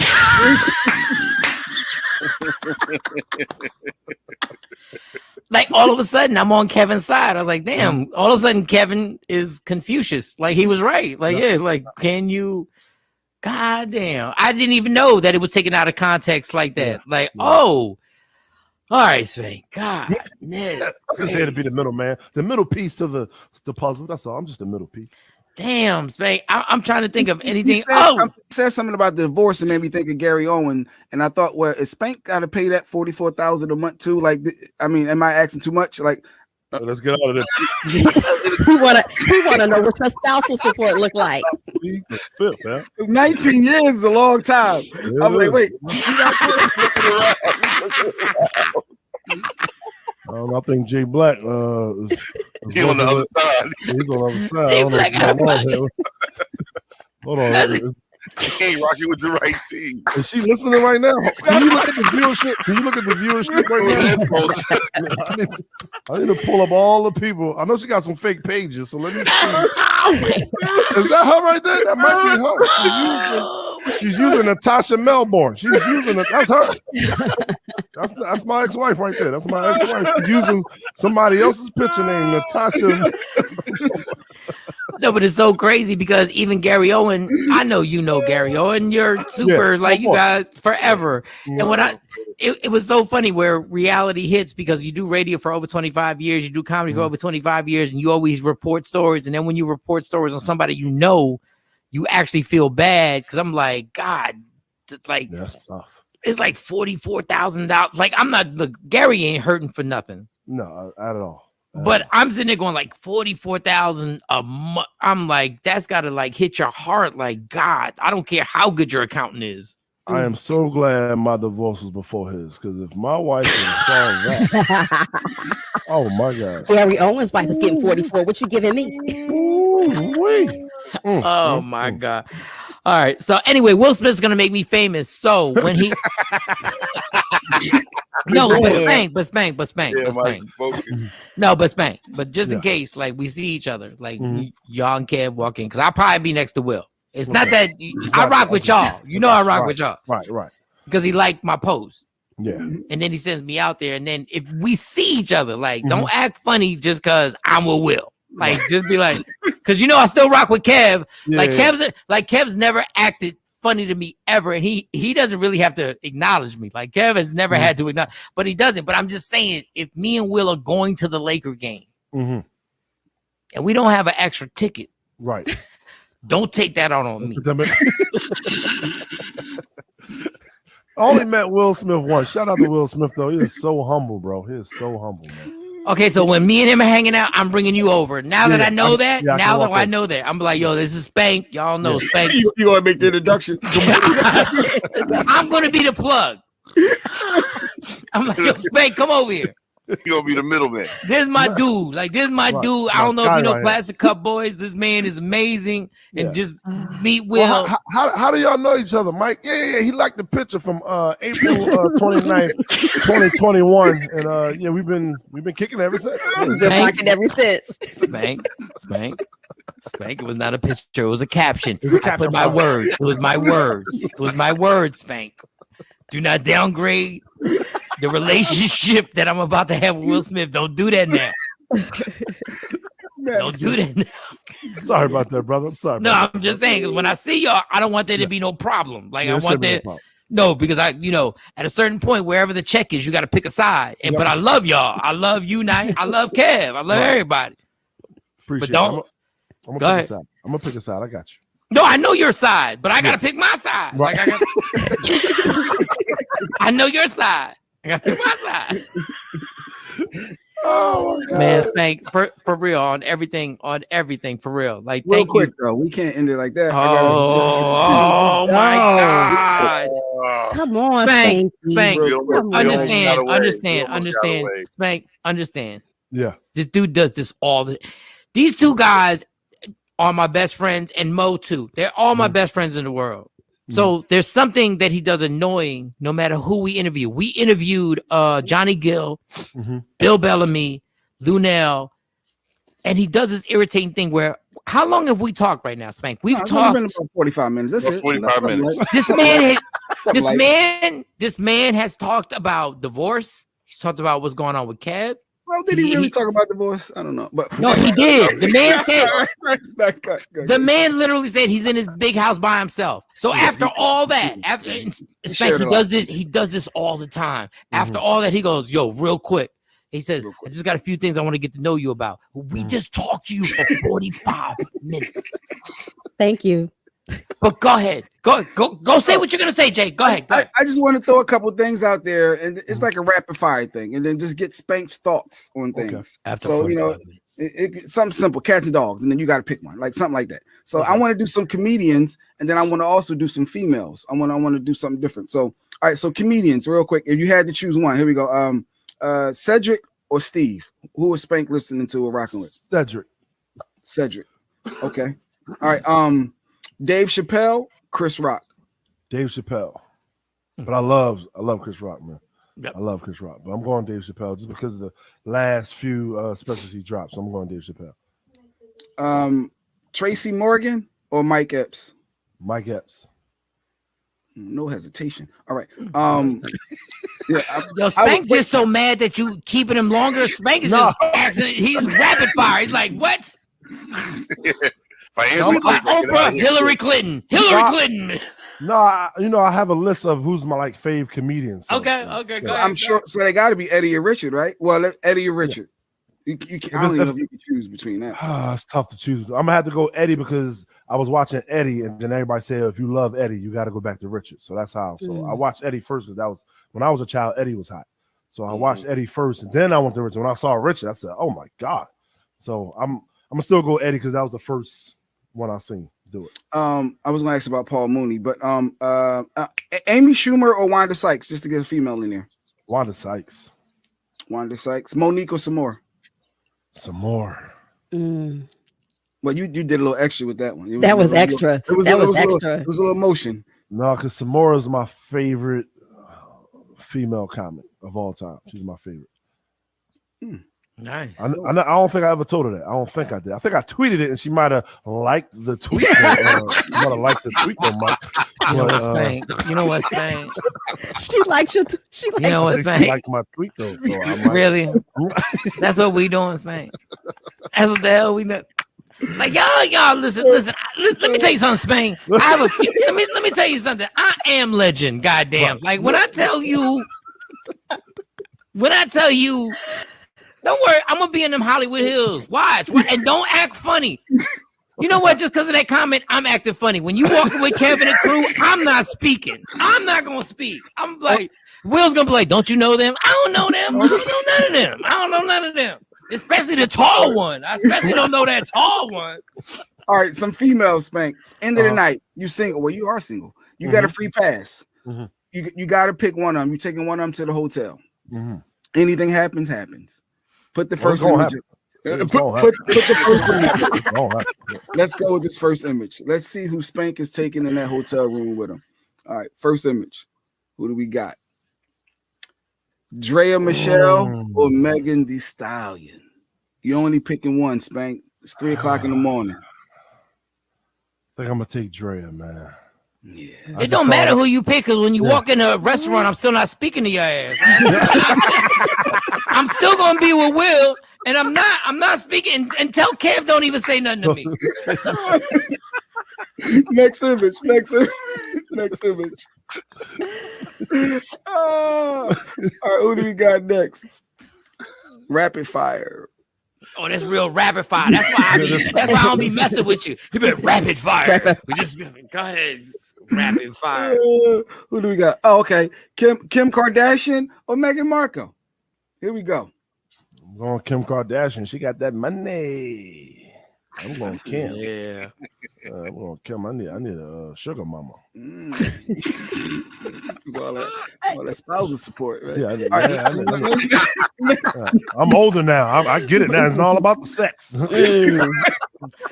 Let's just say this: Spank is laying in it. Like he is not. There's no pullout game if he happens to get by Kim Kardashian. All right. Oh, this one. I want Ashanti or Keisha? I'm going Ashanti. Why over Keisha? Why Ashanti? The thickness? What is it? The thickness, and I think Keisha is a little crazy. I hope she don't hit us. I think Keisha, she the homie though, but Keisha a little crazy. I've been on Clubhouse with Keisha, and Keisha been wilding a little bit. I'm gonna go with Ashanti. I think I got one last one. Let's see. No, we only been with Spank for like an hour and 15 minutes. Go ahead, knock yourself out, homie. Last one. He woke up. I love you, Keisha. I love you. I love you, Keisha. Clarify that. I don't want no trouble. All right, here we go. My last one. Let's go, Shawnee. Don't do no Spank has don't to- do he nothing has to disrespectful. He has to pick. Jill Scott. Oh. I thought you had the two. No, this ain't my. All right. We'll throw this one. This ain't my last one, but all right. Cardi or Megan? Cardi B or Megan? Megan. Okay. Taking Megan over that. Hey, you know what? Is that your last one? And then we can just. I had one more, but look, he's so stuck on this. He worked on this for all yesterday. He was like, "We gonna have Spank on there." I like He to worked get on. his thoughts. I wanted his thoughts on this last one. Jesus I wasn't Christ. expecting that one. God, I'm taking that all natural Megan. I'm taking that all natural Megan. Natural. Homegrown. Is that all natural? That's homegrown. Who gives a damn? Like y'all, it's nothing like dudes who have penises who trying to act like it's all natural. That's why I want to be with it. As much as we done knocked off like some hood rats at the grimiest strip clubs in the history of strip clubs. All right. Well, forget it. Look like we got She's a vegetarian. She's a vegan. All right, Oh, Spank. Jesus. Cheryl Underwood, Viola Davis, Spank. Viola Davis. With no hesitation. No hesitation. Hey, You're ignorant, Jay Black. You're ignorant. hey, I know where you was going with this, but Viola Davis. I'm trying to tell you. No disrespect to her husband, but she got a little clapper back there. All right, I'm out. She got a clapper. Got a little clapper back there. All right, I'm done. I wouldn't mind seeing her in a sundress. That's what I'm saying. All right, Spank. Oh, real quick. And nasty sex or making love? You only got to pick one. And you allowed to say pause. Nasty sex is only one you could do, Spank. Nasty sex or making love. Nasty sex. I probably made love like 3 times in my whole life, so I'm gonna go nasty sex. Pause. He said 3 times in his whole life, and then he be wondering why this divorce had to be. He be wondering like, I don't know what the problem was. I don't know what the problem was. You can't choke a chick every night for 19 years. God damn. Not every night. Not every night. All right. This was fun. Spank, thank you, the dog. So many people have done this show, and I thank you guys because I know you don't have to. There's no just thank you for just doing it and just being the dude that you are. Do us a favor, because even if the Will Smith don't work out for me, right? Just do me a favor. Just tell Kev just call Wayne or whoever is in the hierarchy, because you guys are like a damn raw, and just put us on the Sirius XM, and we can do the show on Sirius XM. That's all we need. Mike, I will put a plug in. No BS. I will put a plug in because he is looking for more content and more shows for his Sirius XM. I will put the plug. No, he's in Budapest right now, but when he get back, I got you. You shooting him. Now this is something that can manifest. Jay, don't interrupt him. Let him finish. No, I like Jay, shut up. All right, go. Because Chris Spencer got a show on there. Earthquake got a show, and he just put on Watch Jazzy. So I know he's still looking for more content for the show. And come on, Mike, showing you from the crib. Come on, man. Yeah, and we'll definitely, I already know what I'm doing when it comes to this. Yeah. So I'll make sure I'll save Jay Black number. Put a picture by his face. And I'll keep in touch. Face. And I'll keep in touch. I'll let Jay Black know, hey, I just spoke to him, see what they say with it. And I'll be honest, whatever his answer is, I'll be honest with you, like, hey man, that's what he's saying. Yeah, tell me the real answer, because I have your number. So I'm gonna text you like in a week and be like, yo, did you actually holler at him? Thank you, Spank. I'm gonna definitely hit him. No BS. I will definitely hit him for that. And that's dope. He had the same number all these years too. I thought that was, that's dope. I mean, we've already derided him enough. Like he's gonna talk to Cav, Jay. He's gonna talk to Cav. He's gonna talk to Cav. Giving him his props. No, he already said. He just told us. He told us Kev was in Budapest. He just said. He said for real. He said not only. He said if Kev says F Mike, he said he's going to tell us, yo. Kev said F Mike, and then I'm like, oh. I'm like, God, go back to Will. He gonna tell you to go back to Will. He said, I heard back to Will. And this is why if Will calls, I'm not taking Jay, because I swear Jay's gonna be the dude with the damn camera filming me cheating. I swear this is the dude that I gotta get rid of. Ooh, look at Mike. Is that Mike right there? I gotta get rid of them. That's gonna be the downfall. That's gonna be the downfall of the TakeOver legends. All right, let Spank go to do whatever he does in that big ass house. I'm not. Let him alone. Kevin Hart going to get you, Mike. Listen, I'm just saying. Jay is just ridiculous, dog. Like this was going so well, and he's always 13 eggs in a dozen. He's always extra. He's always extra.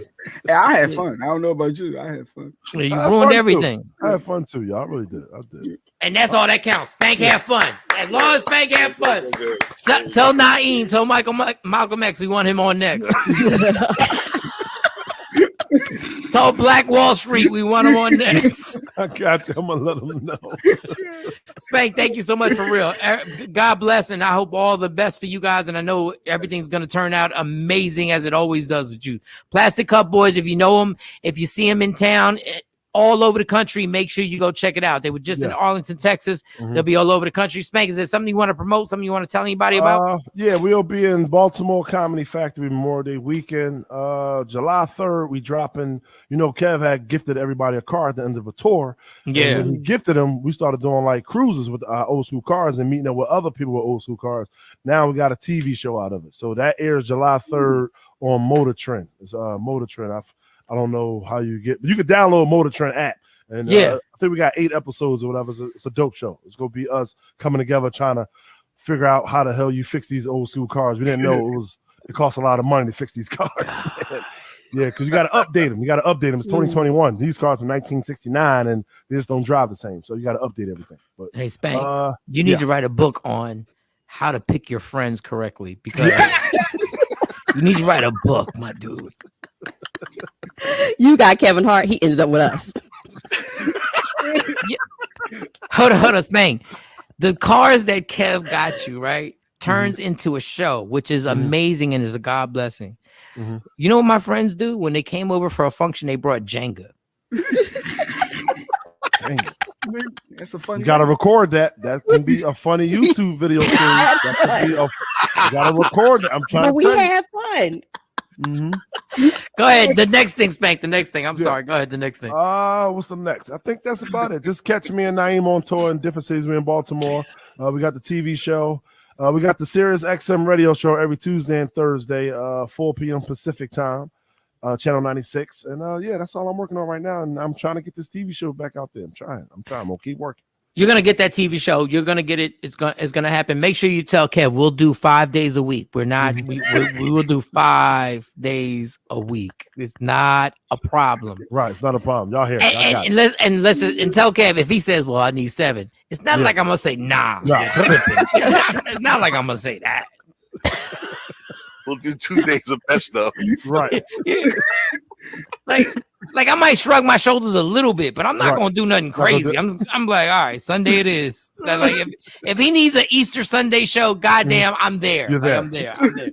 Your TV show is coming, Spank. Thank you so much. I can only thank you like 6,000 times because y'all don't have to wake up on the West Coast to do this. No problem. Thank you for actually doing this interview.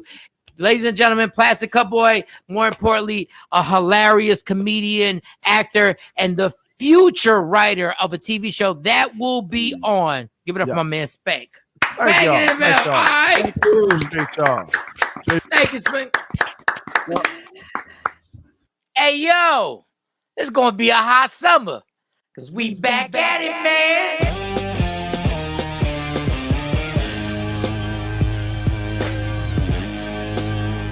It all goes down June 17th, the Arlington Improv, hosted by me, Michael Shawn. Who the else you thought was gonna host it? It's my show, man, and star Rudy Rush, CJ Starr, your TikTok celebrity, my girl Lustrous Barbie, and the comedian Q, who just got married. Congratulations, homie. Now get your tickets, 817-635-5555, or hit up improvtx.com/ is that a backslash? I think it's a backslash. Arlington. Or it could be real simple in your life if you tap the link in my bio. June 17th, the Arlington Improv, the Laugh Out Loud Comedy Show is back. It's going to be a hot summer. And it's all powered by the Breakfast Brothers. Yeah!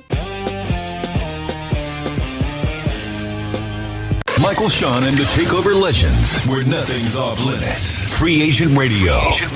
Baby, tap in. Tap in.